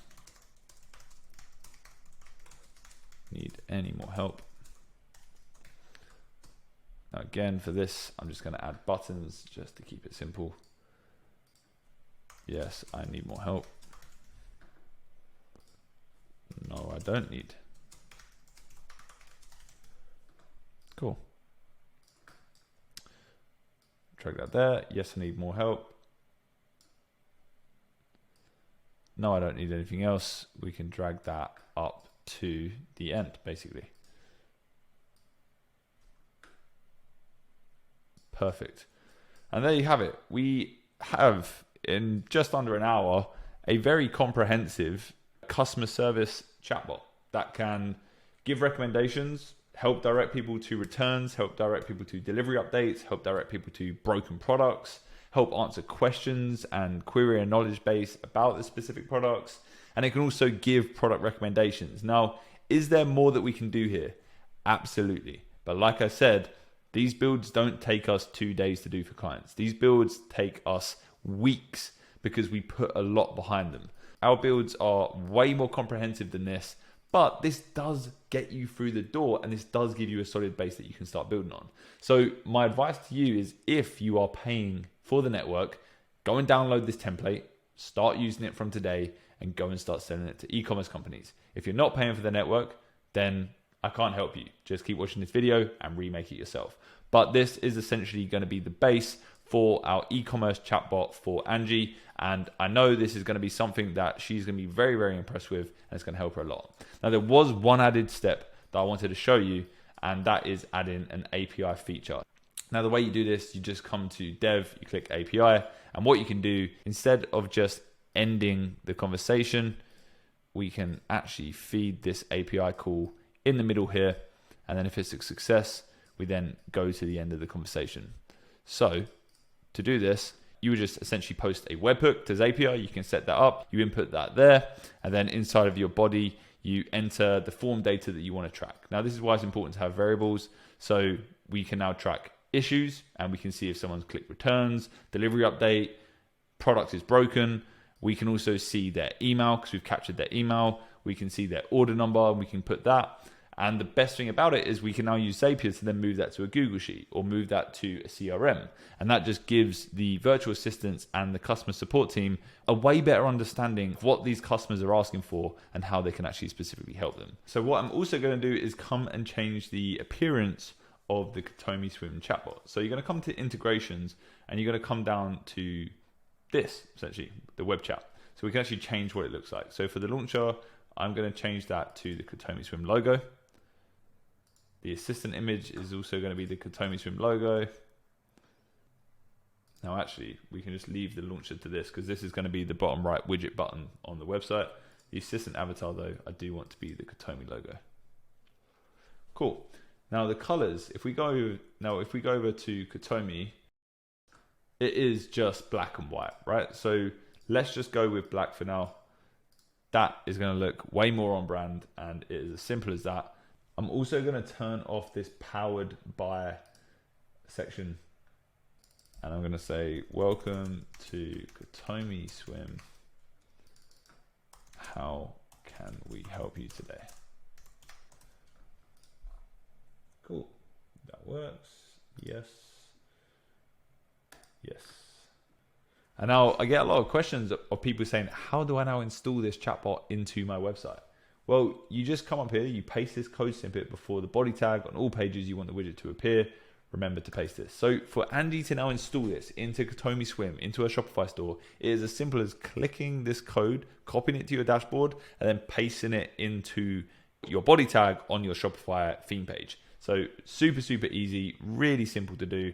Anyone who's running a successful e-commerce brand knows somebody that can do this for them.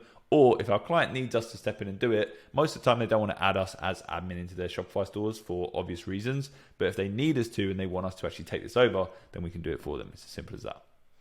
So that is essentially us now designing the Katomi Swim bot for them to use. Now you can also jump on these prototypes. So when you come up to Designer and you click Share, you can open these prototypes in a new tab where they can then play around on these different chatbots and actually test them out for themselves. So this is a good way for you to present these bots to your clients as and when you need to. Now for the prototypes, again, you do have to go through and you have to redesign these. So you can just do exactly what we just did for the actual bot itself. So here we go, we'll do that. Again, we're just going to change this to black. And you can put a password on there as well. So let's see if that works. Perfect. We've now got a branded Katomi bot. Cool. Hope that helps. That is it for the Voiceflow build. This is going to be enough for us to take over to our dev team and just fatten up with the knowledge base and just ensure that everything is working. But this is how I would go about building a structure for your first build. So I hope this helps. Now we're probably going to be moving on to either the automations or the inbound Instagram support bot. So just a quick update that I wanted to squeeze in for the chatbot. You can now see that we've made a few more changes. Now we basically just cleaned up the variables a little bit more so that when we do export them, it can be sent out using that Zapier webhook that you will be seeing later in this video. And then we also added this section. So it's a little bit more structured with the product recommendations. So for example, based on my search, if I come down to here and say, I like floral bikinis that are revealing. There you go. We will now actually get a link to these different bikinis that the member can then flick through inside of that web chat and then click add to cart. It would take them to that product page. So this is super helpful for the e-com store. And again, this gives us a really good base to build from. You will see later on in this video, I do actually go over this with Angie and we have a discussion of what else could be done.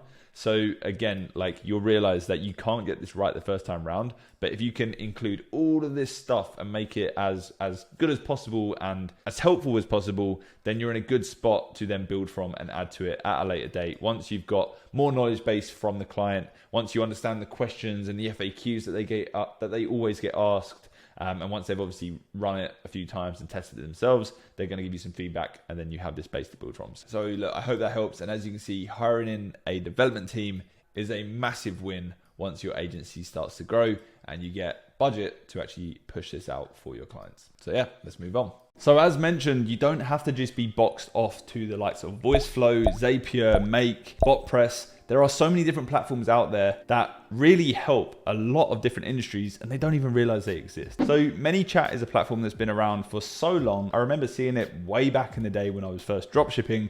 People were setting up automated chatbots even then, you know, and it was going through Facebook and Instagram DMs. But there's still so many businesses that handle Instagram DMs, Facebook DMs, and all this other customer service, and they don't even realize that ManyChat exists. So what I want to do for Angie is help her automate as much as I can. If I can ensure that, number one, she doesn't have to deal with customer service on her website, or at least her customers get real-time support on her website, which would reduce the amount of inbound she's going to get on emails. If I can build some form of solution on email for her as well, that's a massive bonus. But also being an e-commerce company and specifically in her sort of field and her product type, it's, you know, very heavy on females. It's a lot of bikinis. It's a lot of imagery. So they're getting a lot of customers coming in through their Instagram campaigns and their Facebook ads. So what we need to do is ensure that there is some form of funnel and some form of smart solution that lives on Instagram that is going to make their life easier. So for the example of this client, I'm going to be using ManyChat and I'm going to show you how simple it is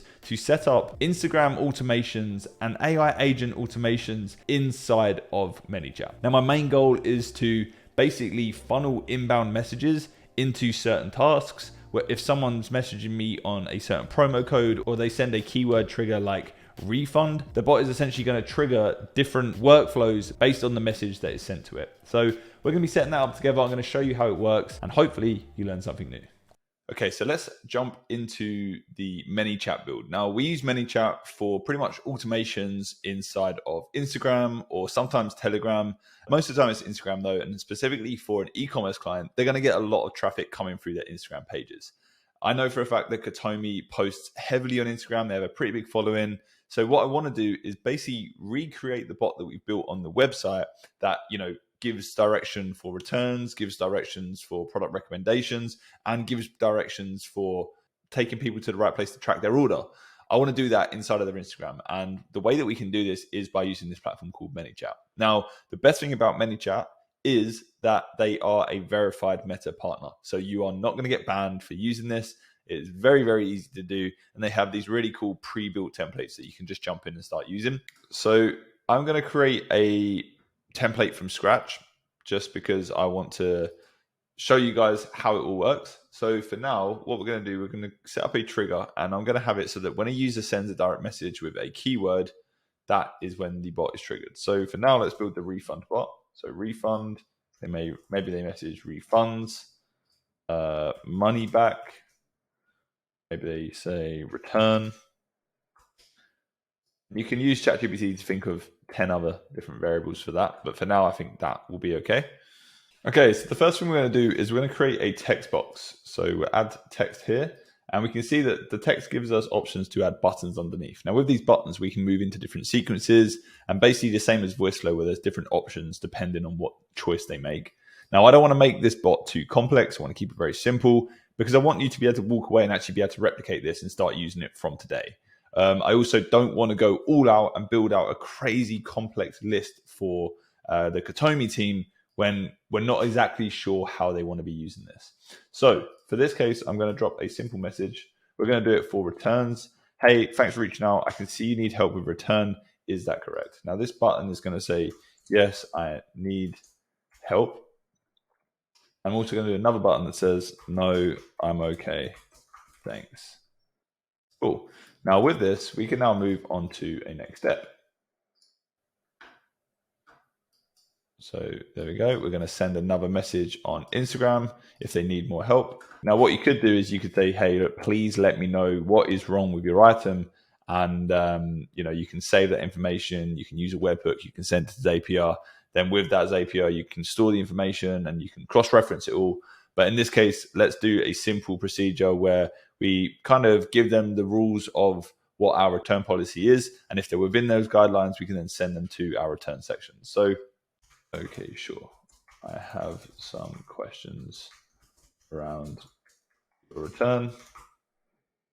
This will help us send you to the right place. So the first question we want to add is going to be, we accept returns for all items, including sale items within 30 days from your date of delivery, with the exception of lingerie bottoms, unless otherwise stated. So what I want to do is add another text card and say, did you receive your order within the last 30 days? Button, yes, I did. No, I did not. So if they click, yes, I did, I now want to send them to another Instagram message that sends them to the website, essentially to their return section. So just like the chatbot we set up, they have international returns and they have Australian returns. So if they are within their 30 days, you can submit your return on our website. Please select the option that is relevant to you. Cool. And now I'm going to add another button that says Australian returns. I'm going to add another one that says international. Now, if they click that, that is going to send them to a URL. So we're going to click open website. We're going to copy on the Katomi website the link to their Australian order returns. I'm going to paste that in there. Done. I'm also going to copy their international one and do the same thing there. Easy. So we now set up that step and they can now submit a return depending on where they are in the world. But look, we now got that message set up that allows them to go to Australian returns or international returns. Now, underneath this, I do want to add another text that basically says, I hope that helps. Please let me know if there's anything else I can help you with. Cool. And then if there is, they can send a message, they can chat with someone. But chances are, if they needed a return, they've now got the answer to that problem. Now, if they did not receive it within the last 30 days, there's going to need to be another step there that basically says, you may not be eligible, but let's find out some more details, right? So for now, we're going to put, okay, as you are outside of the 30 days, you may not be eligible for refund. Could you give me some more information of what is wrong with your... Cool. So now we're just going to ask them to basically fill in some more details. So we can put a user input here and we can have it as a text response. So save response to a custom field. We're going to add a user field. This field is going to be called issue with product outside of 30 days. Cool. Perfect. So we've now created essentially a variable, right? It's going to wait for a response. We're going to, switch this out there. Instead of it being a text input, we've got to put that into our user input section as the question. So we can delete that. And now people can just respond here. So if we click preview, hey, thanks for reaching out. So you need help return? Yes, I need help. No, I did not. Okay. As you're outside our window, could you give me more information? My bikini has started to break. Now what will happen is that will now be saved as my response. So number one, the team can pick that out. So we can actually send that off in a webhook and start collecting data. So we can collect their order number, we could be collecting their email address, and then we can see if we can actually help them. Most of the time, it's not going to be valid because they're outside their 30-day window. They're trying to just get a refund. It's because they were lazy and they probably missed the refund window. So what I now want to do is I now want to basically take that order information. I want to take their name, take their email, and just let them know that a team is going to look at it and then come back to them. So for that, I'm going to say, okay, thanks. I'm going to mention their variable. So I can come down to custom user fields, click that, and it will input whatever was inputted there. I'm going to copy that and I'm going to add another user input and say, can you let me know your order number? And then for that, that is going to be order number. There we go, cool. And then they can input their order number. And then I'm also going to say, can you give me your email address? And we're going to create another one as email. I'm pretty sure there is. Yes, perfect. Okay, great. So now what we're going to do is just confirm that a member of the team is going to come back to them and look at it. So we're going to add another text box here that says, thanks for submitting this. A member of the team will be reviewing your situation and coming back to you via email. Great. What we could do is just add a website link to Katomi now as well, and just say, hey, look, go check out Katomi as well. There we go. Cool, perfect. So the only thing that we have left to do is set up and respond to this one. So no problem. How can I help you?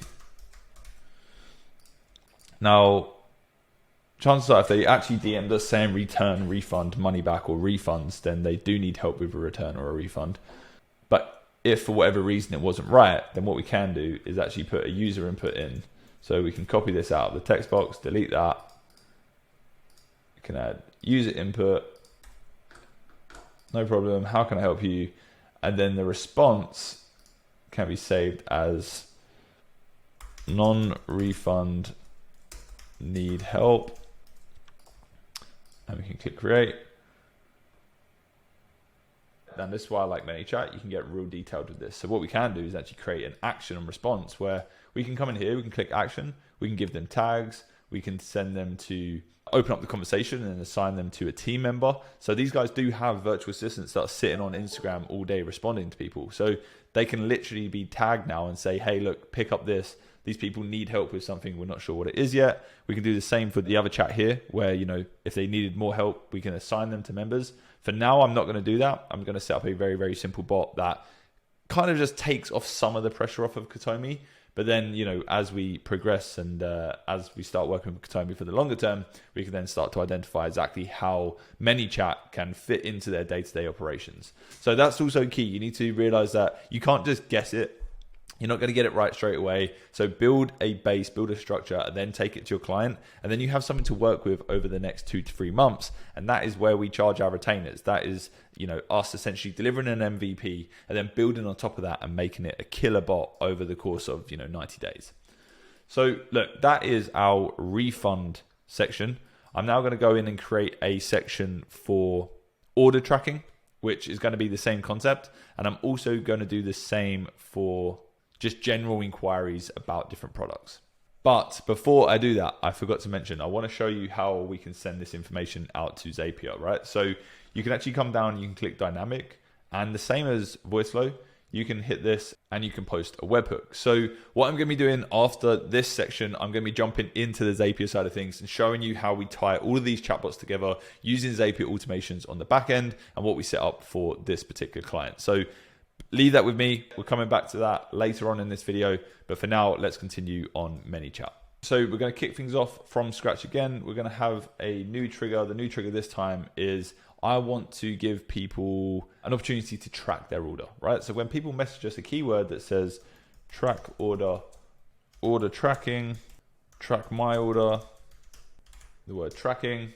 Of course, again, we can add more of these in as we start to see them come through. But I'm going to create that trigger now. So that trigger is now going to then send a message on Instagram And this one's simple because Katomi actually has a tracking feature already set up on their website. So all we need to do is we now need to forward them over to that section. Now, what was originally happening was they were getting submitted order numbers through Instagram, and the VAs are having to pick it up and then going over to then do the tracking themselves and then coming back and saying, hey, this is where we're at. But in this case, we're going to completely automate that section. Now, there will be something where potentially they need more help, but we will add that feature in as well. Hey, I can see you are looking to track your order. Is that correct? Great, add a button. Yes, I need to track my order.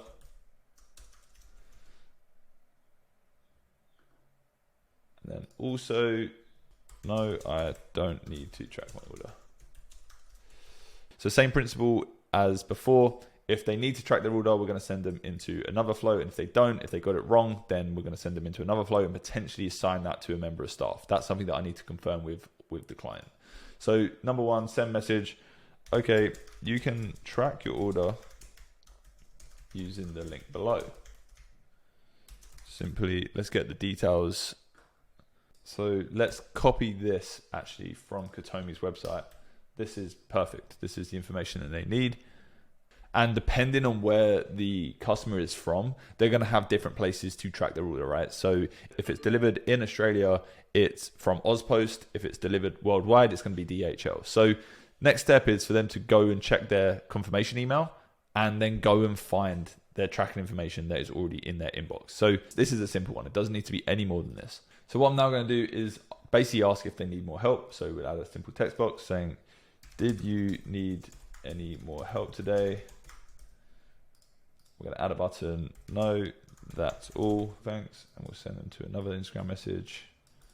And we're going to add another one that says, yes, I need more help. And what we can do with this one is we can perform an action. And then that action, again, we can assign them to a live chat with a member of staff. So we can actually choose the team member and then they can take over from there. But with this, we're going to say, great. We hope you enjoy your order when it arrives. And we can also add another button where we send them to the URL again, and we can just plug in Katomi again. Why not? Great. So that is the simple process of if they want to track their order. Again, not complex. We can build it out. We can make it bigger. We can make it longer, make it more conversational. But for this, we don't need to. No, I don't need to track my order. Cool. Okay. So for this, I actually want to have a user input, not a text. Okay, what was it? What can I help you with? So again, they're going to respond. Now this could be needs help with tracking, but not. This is terrible naming, but you get the picture. And then we can just, again, perform action if they respond that says, let's assign them to a member of staff. So key thing to note here is the action on reply. Now, there is also a point where it says, if contact has not responded, and you can set like a time frame. What you can do is you can send another message basically saying, hey, did you still need help? Add a button. Yes, I do. Or no, I don't. And then with the yes, I do, you can then obviously assign them to a team member again, because they've come back and said they need help. So there we go, assign conversation. Or if they don't, no problem.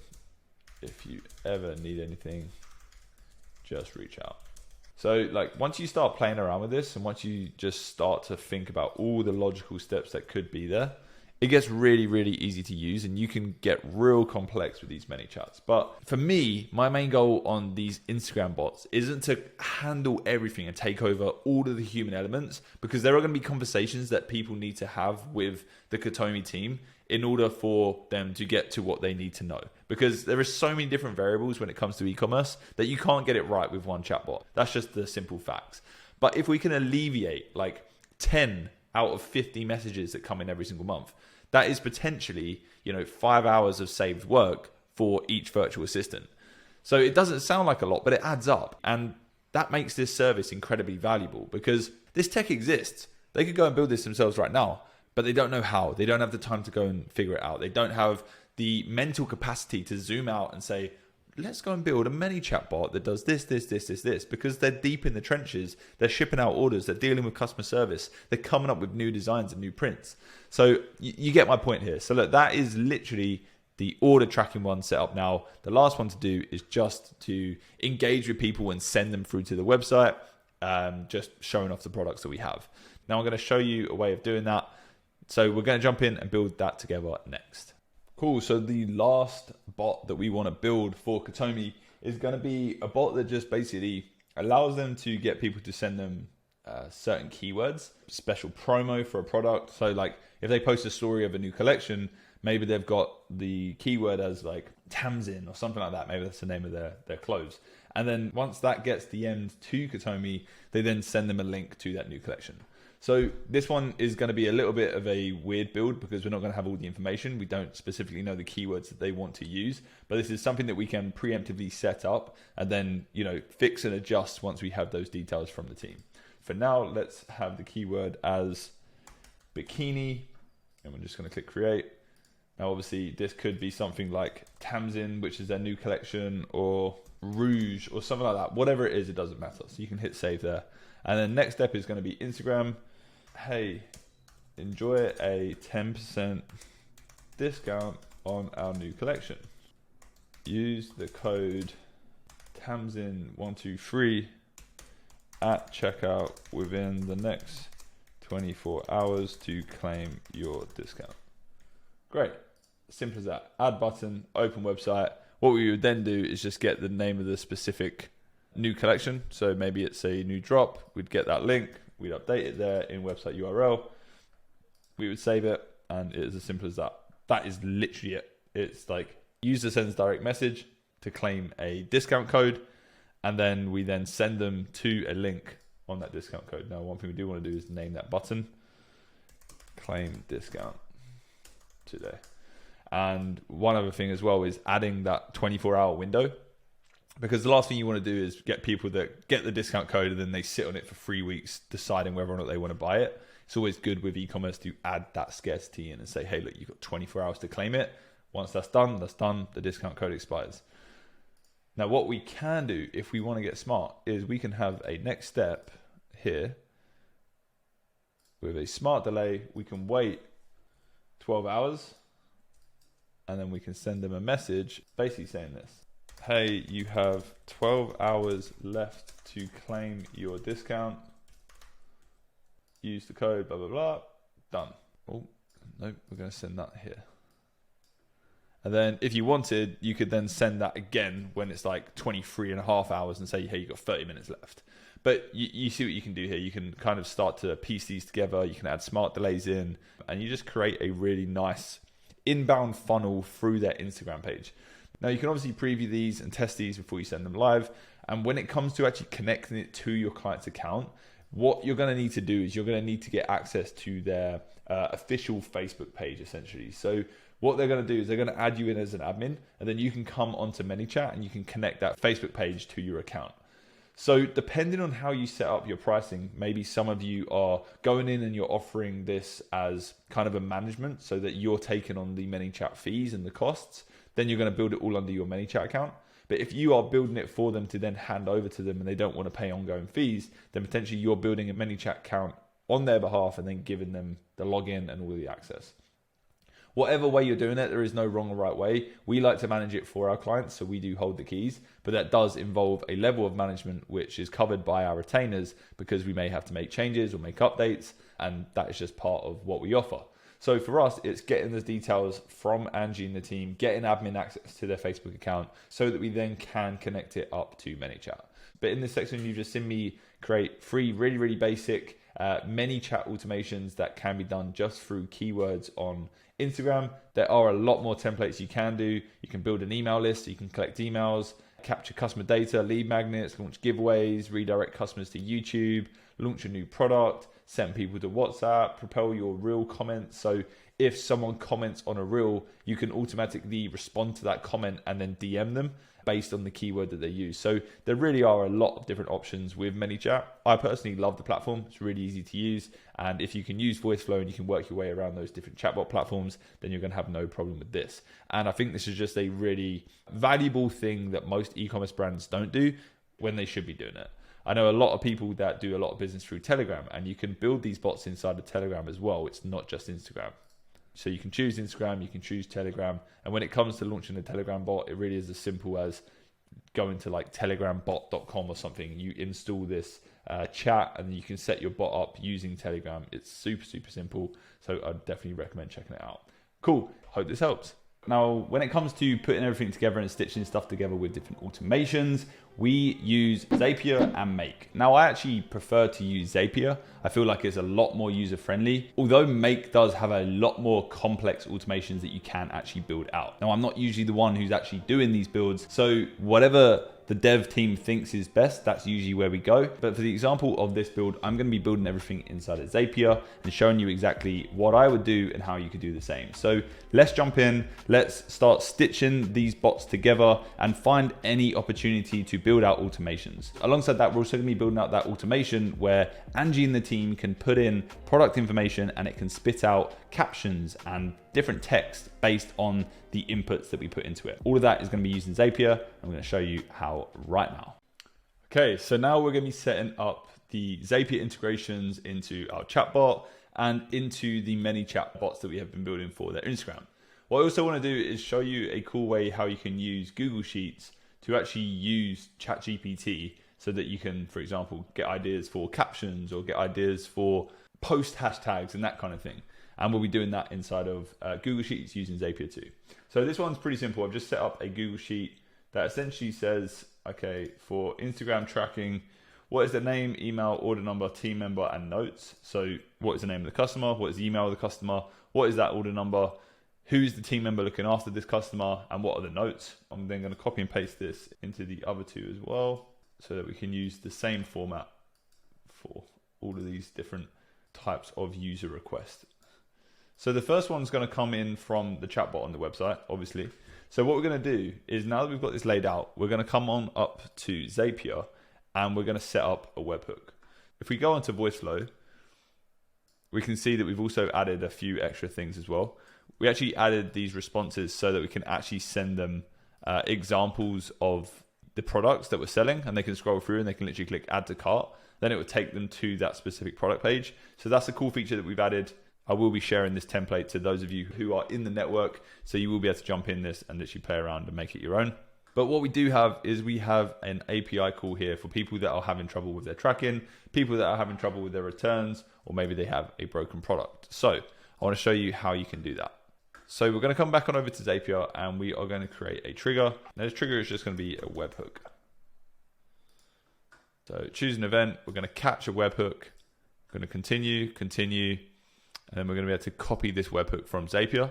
Now you can use Make, I prefer Zapier. We're going to post the webhook there. So all we're doing is we're telling this API call to send the information to this Zapier webhook. And this Zapier webhook is listening for whatever information is sent from Voiceflow. So for this, our body, we are going to be sending order number. We're going to be collecting the name. So there we go. We can select name, and that is going to collect whatever name's inputted into this section. It's going to store that variable in this field. We're going to add another one. We want order number. Order number. So there we go, our order number. We're going to have another one, which is going to be our email. Oops, there we go. So we've got two there. I'll make sure that's the right one. And then we also want to collect the issue as well, so we can understand what the actual issue is. So we're going to come back here and select issue. The variable is going to be just issue. Cool. So what we should be able to do now is send a request and get some test information coming through. So the variables actually haven't been set up properly right now. So let's do this. So we've got the issue set up. The variable is returns. If they select returns, delivery updates, yes, yeah, that's all good. The order number, we're going to need to set up the variable here. So select variable order number, and then we're going to put that in as a submission. So we can then come up to email and do the same. Set variable email, save it into email, and then the same for name. Cool. So let's see how this works. Let's see if we can send a request. So Liam, it's going to be the name. It's going to be my fake order number. It's going to be my fake Google account. And my issue is refund. Let's generate that. And let's see if Zapier got it. It did. Cool. So we now can continue with selected record. But what I actually want to do is test it is actually working properly first. So instead of just continuing, I'm going to come back to this. I'm going to click cancel. And I'm going to run the bot from this section. So I need help with an order. Delivery update. Cool. Track your order here. That takes me to that one. So what I want to do is click returns and test that it is working. So I need help with my order. Returns. Should give me information about the return policy here. Cool. Yep. Start a return. So it's sent me to that return section. It's now asking me for my order number. That is it. Press the email, liam@gmail.com. Full name, Liam Evans. Cool. API call is successful. Next steps have been sent to my email. Was there anything else I can do? No, that's it. So if we now jump on over to this, we should be able to catch that webhook. Let's see if it worked. Find new records. Yes, that pulled through perfectly. We can now hit continue and we can move on to the next stage. So the next step is we want to send it to Google Sheets, right? So we're going to come to this, and because this is specifically for our website, we are going to create a spreadsheet row and we're going to select our document. Select our Katomi customer service spreadsheet and the specific worksheet. So for this one, it's going to be website, and we're going to continue here, and we're just going to input the form fields here. So name, their email is this, their order number is this, and team member, we're going to leave that. But one thing we forgot to put was the issue. So what we can do is come back to this and we can input this here, issue, and then we come back to Zapier, click refresh fields, and it should be there. Cool, perfect. So the issue is returns. Great, and that's that. So we can now test that, see if it's working, see if it's sending that information over to that spreadsheet, which it is. That is perfect. I'm going to reset this. Nice and clean there. So that's working. So the next step for now is we want to send out this like dummy email, basically saying this is the next steps. If you have any other problems, blah, blah, blah. So we're going to come back here. We're going to edit that. And what you can do, you can come in. I'm not going to set this up just yet because I'll be setting up on my account. We don't have access to Angie's account yet, but you can come to Gmail and you can essentially just send out an email. So you can send email, continue, you can connect your account, and then you can choose who you send it to. So we're going to send it to the email that we collected. We're going to say it's from Katomi, from name, reply to, say next steps on your, and what we can do, we can say returns, and then we can also put the order number there as well. And then we can say, hey, thanks for letting us know that you need more help with, again, returns with your order. This is being handled by the team, and we will reach out if we need any more details. Great.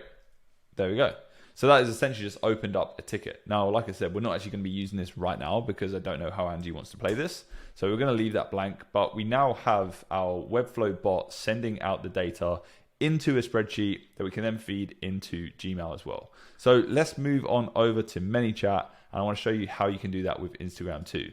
So now the next step for us is to send a request from ManyChat to our spreadsheet. So the easiest way for you to do this is for you to basically build out an action after the responses have been filled on your ManyChat form. So we're going to click action, and you can actually add Google Sheets. Now, if you can't see Google Sheets, you just add it into your account on integrations. But this essentially does the heavy lifting for us. It does what Zapier does do for our Voiceflow example, but it does it all integrated inside of ManyChat. So we're going to insert a row on our Katomi customer service spreadsheet, Instagram returns, and the ManyChat data we're going to send is going to be this. Now, obviously we have full name, we have email, we have our order number, we have our Instagram handle as well. And then team member and notes isn't anything that we need. Now, actually with notes, we can include the issue. So they can actually tell us, you know, like I said in my example, I said bikini is broken. So this will then send that information over to that notes tab. So this isn't actually going to send over because we haven't tested it or we don't have it implemented into an Instagram page yet. But this is essentially how you do it. This is how we're going to send the information out of ManyChat into our Google spreadsheet so that the VAs can pick up on these different problems. Now, I'm not going to show you, but I'm now going to go ahead and set this up for all of the other ManyChat automations that we've built, just so that the Katomi team can start using this if they want. But that is essentially the basic automation side of things complete. The only thing for us left to do is to build out that kind of Instagram caption generator. And I want to show you how we can do that with Zapier inside of Google Spreadsheets. So the final thing that I wanted to put together for you guys was going to be that caption generator. Now, this is going to be so simple, but it could actually be really helpful for an e-commerce brand. So all we need to do is we actually need to come down to Google Spreadsheets, and this is the platform we're going to be using. We're going to have this as input, and we're going to set an output. As simple as that. So let's make this a bit bigger. Let's make that bold. Cool. And now we'll just stretch these out. So what I'm going to do is I'm essentially going to have something where I can input kind of like a prompt into this Google Sheet. Let's say Katomi's dropping a new collection next week, or they have Black Friday coming up and their Tamsin bikini and their Dixie bikini are going to be on sale. I want ChatGPT to be able to write them a caption. Now, they could go to ChatGPT and do it themselves, but this is a cool, fun way that they can just get their virtual assistants to do. And obviously, we can preset the prompt, so it gives a consistent response every single time. And it just makes it a little bit more consistent for the business moving forward. So what we're going to do is we're going to come over to our Zapier, and we're going to create a new Zap. So once we're in our new Zap, our trigger is going to be a sheet, and we're going to connect our account. So what we're going to do, we're going to do new or updated spreadsheet row, because we're going to be updating that input, not just creating a new one every single time. So continue there, choose our account. Cool, continue. Spreadsheet is going to be the Katomi one. Our worksheet is going to be our caption generator, continue. And we want our trigger column to be our input. Okay, perfect. So let's put some data in there. Let's say we are running a Black Friday sale for our Tamsin and Dixie bikinis.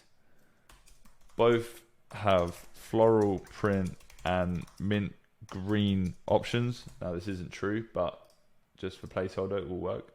Bikinis are being discounted from $75 to $35 for 1 day only. Perfect. Now, for those of you who are better at using Excel than me, you can probably make this look way better than I can, but I'm completely useless. So what we're now going to do is going to come back on over to Zapier. We're going to test our trigger, and we should see that it has pulled that information. So that's perfect. Continue with selected records. And now we're going to go to GPT. So I don't want to use OpenAI. I actually want to use the ChatGPT module. And I'm going to select a conversation. So I'm going to click continue, continue.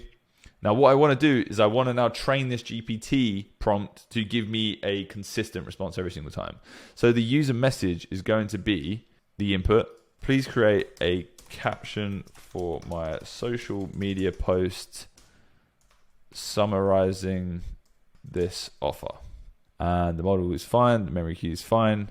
Yes, that's fine.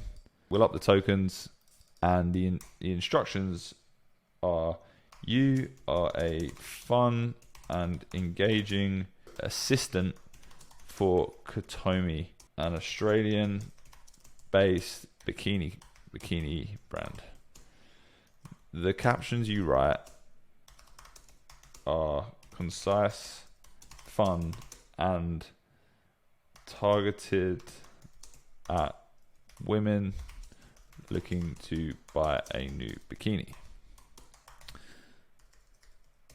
Each caption should be written in a format that can be used on Instagram and on Facebook. So again, this is going to be very basic. You can jump in here, you can train it a lot more than this, and you can give it more structure and more feedback based on, just testing and data that you pull out of it. But for now, let's run that test and let's see how it looks. So I'm going to skip this test and I'm just going to go straight in and add another Google Sheets. And what I want it to do is create, update a specific row, continue, and then that row is going to be the output row. And then we're going to come down to output, which is our field. And we're going to have it as the conversation.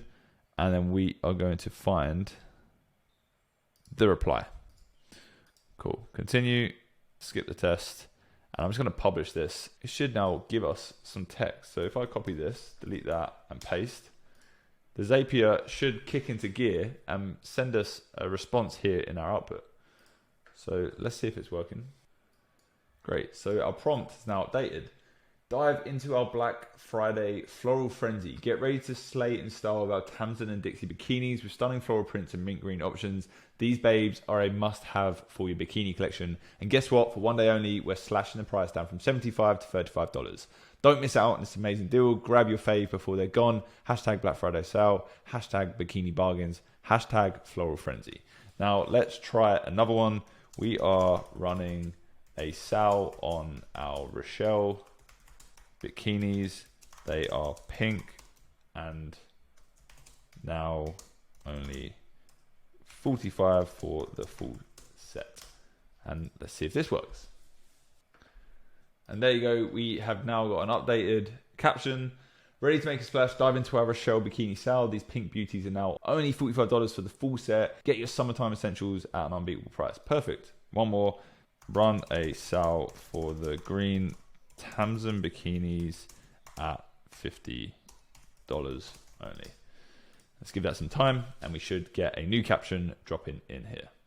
And cool, yeah, it takes like 30 seconds to come through, but we now have get ready to make a splash. Our stunning green Tamsin bikinis are now just $50. So look, you get the idea. It works. It's super messy, really clunky right now, pretty ugly. But if you spend some time and actually put this together, this is another really useful tool for an e-commerce store. And it's just another addition to make you look like the AI king that you are, or queen, whatever you are.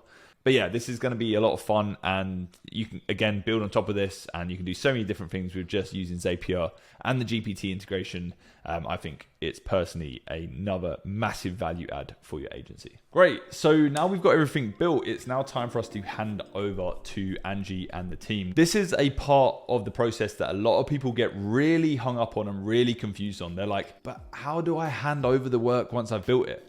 Let me tell you now, you are thinking way too far ahead and you do not need to worry about this because this process is so simple. There is no wrong or right way of doing it, but I can show you the way that we do it and it works for us. So most of the time we are managing all of the software that we have built these solutions on. So we are owning the Zapier account. We are owning the ManyChat account. We are owning the Voiceflow account. We own everything because unless stated otherwise, the client is going to be paying us for our usage fees. And most of the time they end up wanting us to, manage the project ongoing several months after the initial build because they actually want us on as AI consultants to help add features or fix bugs or make any changes that they want after they've actually started using the solutions for a while. So with that in mind, we've been building everything our end inside of the different software that we have at our agency. So now when it comes over to handing over to our client, what do those steps look like? Well, firstly, we're going to jump on another call with Angie and we're going to run through everything and basically show her how it all works. And then we have a really simple doc and guide on how she can now implement everything into her site. Now we could actually just get admin access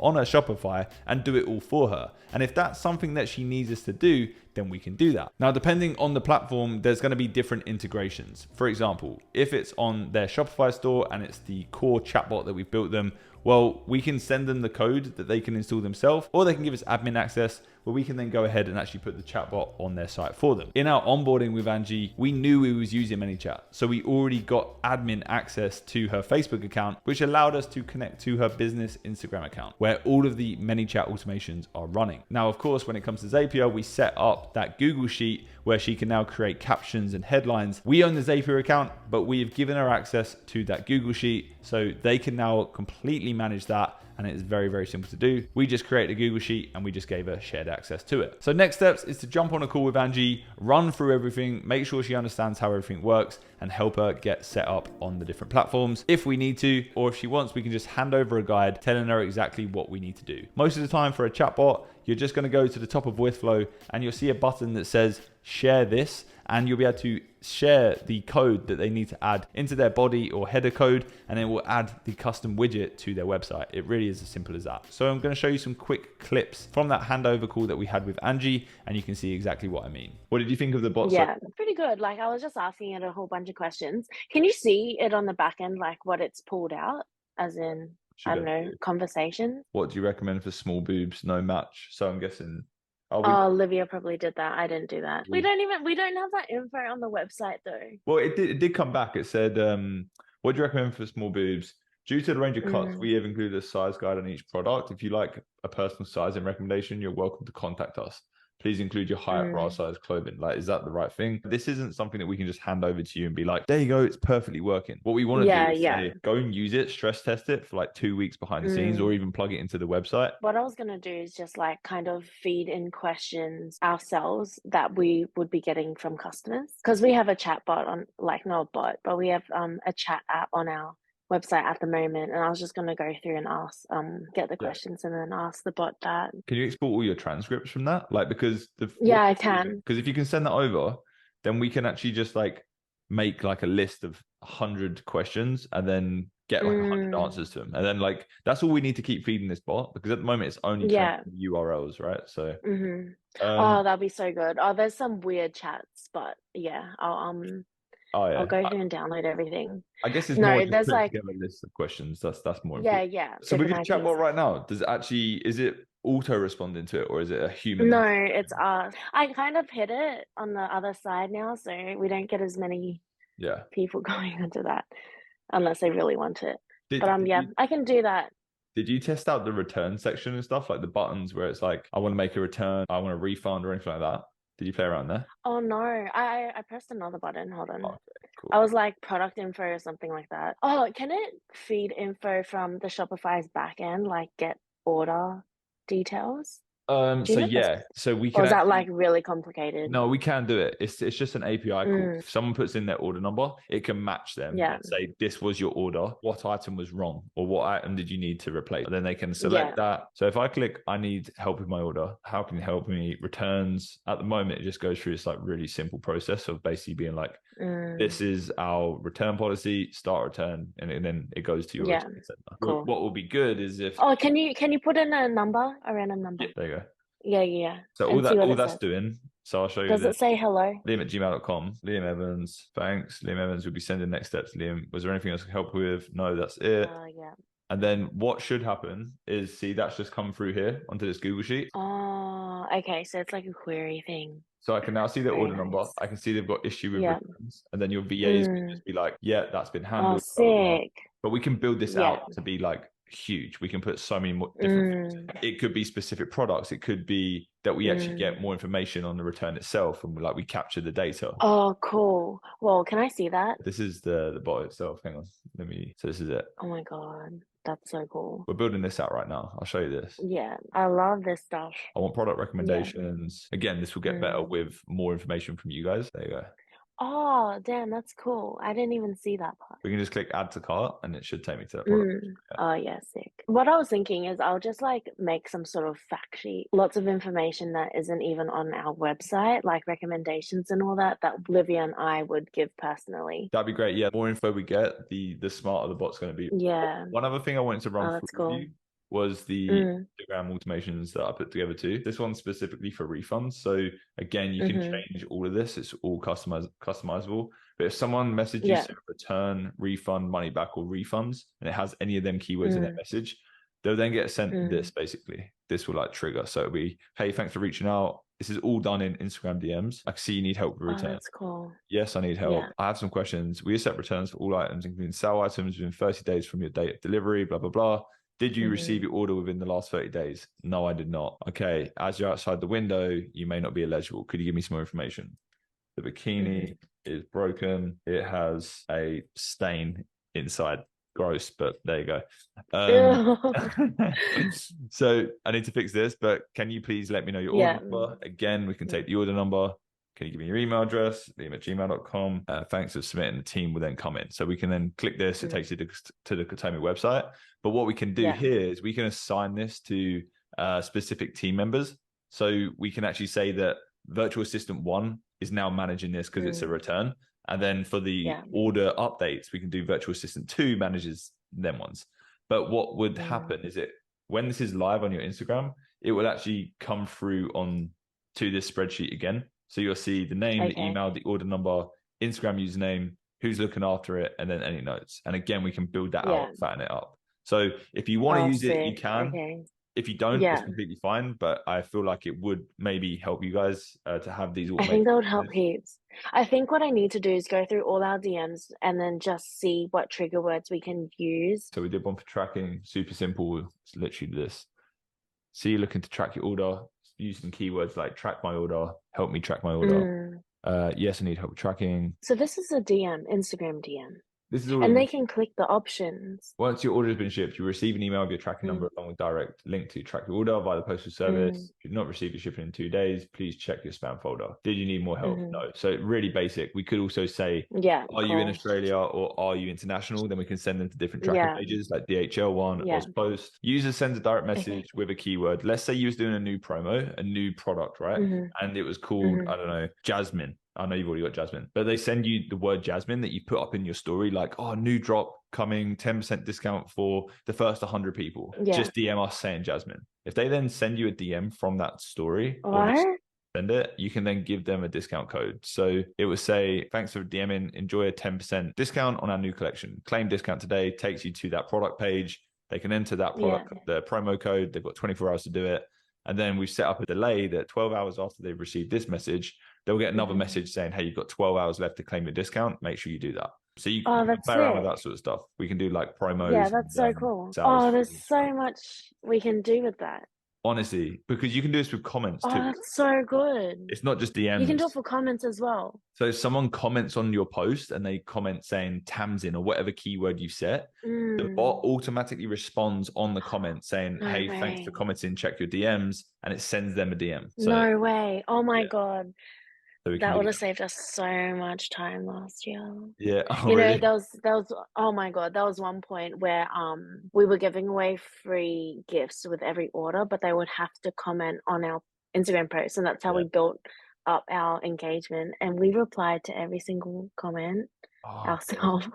Oh no. And we organized that ourselves. That's so good. That's so cool. They've got so many templates. So convert your Instagram comments into sales. So like user comments on post or reel, and then they get an instant response in their DMs basically saying, hey, thanks for your comment. Here's the link as promised. And it just sends them a DM. Wow, that's so cool. So we can work with you on that. Like, I think the only thing we're going to need is obviously if you want to start integrating this sort of stuff, we can do it with like a small test to start with that I'll work with you on. And then, you just got to connect your Instagram account, obviously. But one thing to note, it is a verified Meta partner, so you're not going to get banned or anything like that. Like, it is a verified partner. And then the only other thing that I was going to show you was obviously all of that stuff feeds into here. So you've got like kind of like a central database for your virtual assistants. We're gonna set up something where you can literally type in like green bikini, style name, size, launch day. And what we'll do is we'll get GPT to then spit out like a cool caption there. So it'll be like some random caption that you can use for your Instagram. Yeah, nice. You don't have to use it, but I'm just going to build it anyway. So if you want to use it or play around with it, you can. Yeah, that'd be cool. Well, look, next steps then. I don't think it's a case of integrating everything. I think it's just a case of like sending you all the links so you can mess around with stuff. Yeah. And then maybe you briefing me on like a specific Instagram automation that you think is going to be helpful for you, because like, we've got the return stuff, but if there's something where you're like, we're dropping a new collection next week, let's try the promo code thing, or let's try to get people just to DM us and we can just set up some automation, send them to the website, something like that. Oh my God. Oh no, this is gonna solve my issue. I have an idea for Black Friday. I've been trying to figure out Oh how to do it. yes, Black Friday. Yeah. Oh my God. I'll join the No, because Katomi team okay, for a this is week. I'm down. you can be our staff member. Let's go. No, We just yeah, I can a bit get them smart to today. just reply to the story or something, or like comment, and Yeah. then we'll just DM them a secret code. So, Oh, I'm excited. I yeah. can't wait to like build this out, generate more sales if Yeah, we do it exactly. properly. Well, you can just Yeah, like that's go so into cool. every sale period or every drop, just knowing that you have automations in place so that if people are DMing you Yeah. questions, if they need help, with returns or order deliveries, like even if you can't answer them live, you're going to be collecting all their email, their data, their order number anyway. So it's just going to get sent to that like mini spreadsheet so your VAs can just manage it. Yeah. It's just like, Yeah. putting that stuff in place. I just don't want you ever send an email out ever again. You have to. I didn't realize it was this complex. Like you can do everything with it. Now we've got like the base structure all set up and built. It is just a case of working closely with you. We're going to allocate a full-time dev onto this as well. So if Wow. you need changes, we can do it fast. And then when you're ready to implement it, we can show you how. It's really simple. You literally just copy a line of code and paste it into your theme and it's done. All right, sick. If you go ahead and create an account, connect it to your Facebook, and then you can add the Katomi Instagram in there. And then we can just move over what we built our end into your account. All right, so what's your timeline on this? Like, do you have an idea of when you want certain things done? To be honest, we're flexible around you. Like now we've got the core structure built out. It is just a case of building on top of it. So it's like however long you can take to test it, how much feedback can you give, how many questions and answers can you put together for that knowledge base? And then we'll just like work through a list. I think if we get that done first and just fatten up the knowledge base for the bot, then at least you can use it. And then once it's live and it's given the right answers and it's solving some of the problems, then we can look at integrating the Shopify API to see if it can call orders and stuff like that. Does that work with you? Okay, cool. Yeah. All right, I reckon I can get most of it done by early next week. Nice, you're a hustler. Yeah, let's get it done before Black Friday. Let's aim for that. Let's get this stuff working and moving. Like, I'll just jump in the account and just build out stuff alongside you. Like, I don't mind jumping on a call with you, even if it's for like an hour. And we'll just build it out together. Yeah, and then I'll start just looking at all my messages and stuff like that, and seeing what trigger words to use and all the queries, because there's so many questions that people ask.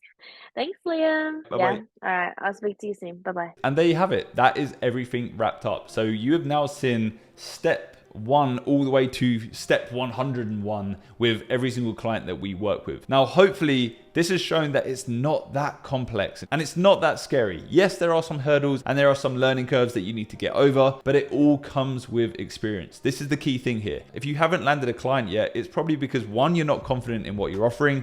2, you have no idea what you're offering. And 3, you just haven't spent enough time offering it yet. So give yourself a chance and use this video as a guide. So if you get to a point of signing a client and you know that they're happy with the proposed price that you've given them, well, you can now come back to this video and see exactly what step you need to now take. And if you then get to the point where you're like, shit, this client needs help on Instagram, well, you can now come to this video and see exactly how we build our inbound bots on ManyChat. So look, I really hope this video has helped you. I know it was a long one. If you sat through this entire thing, you are a legend. If you did want to learn more about building your AI automation agency and you did want to build your agency with experts like us and get weekly help in masterclasses where you learn how to actually sell and you learn how to package an offer and you learn how to just become a better entrepreneur, then make sure you join the network. The link is down below. We have over 170 individuals inside right now that are all learning how to build their AI automation agency. And I would love to welcome you inside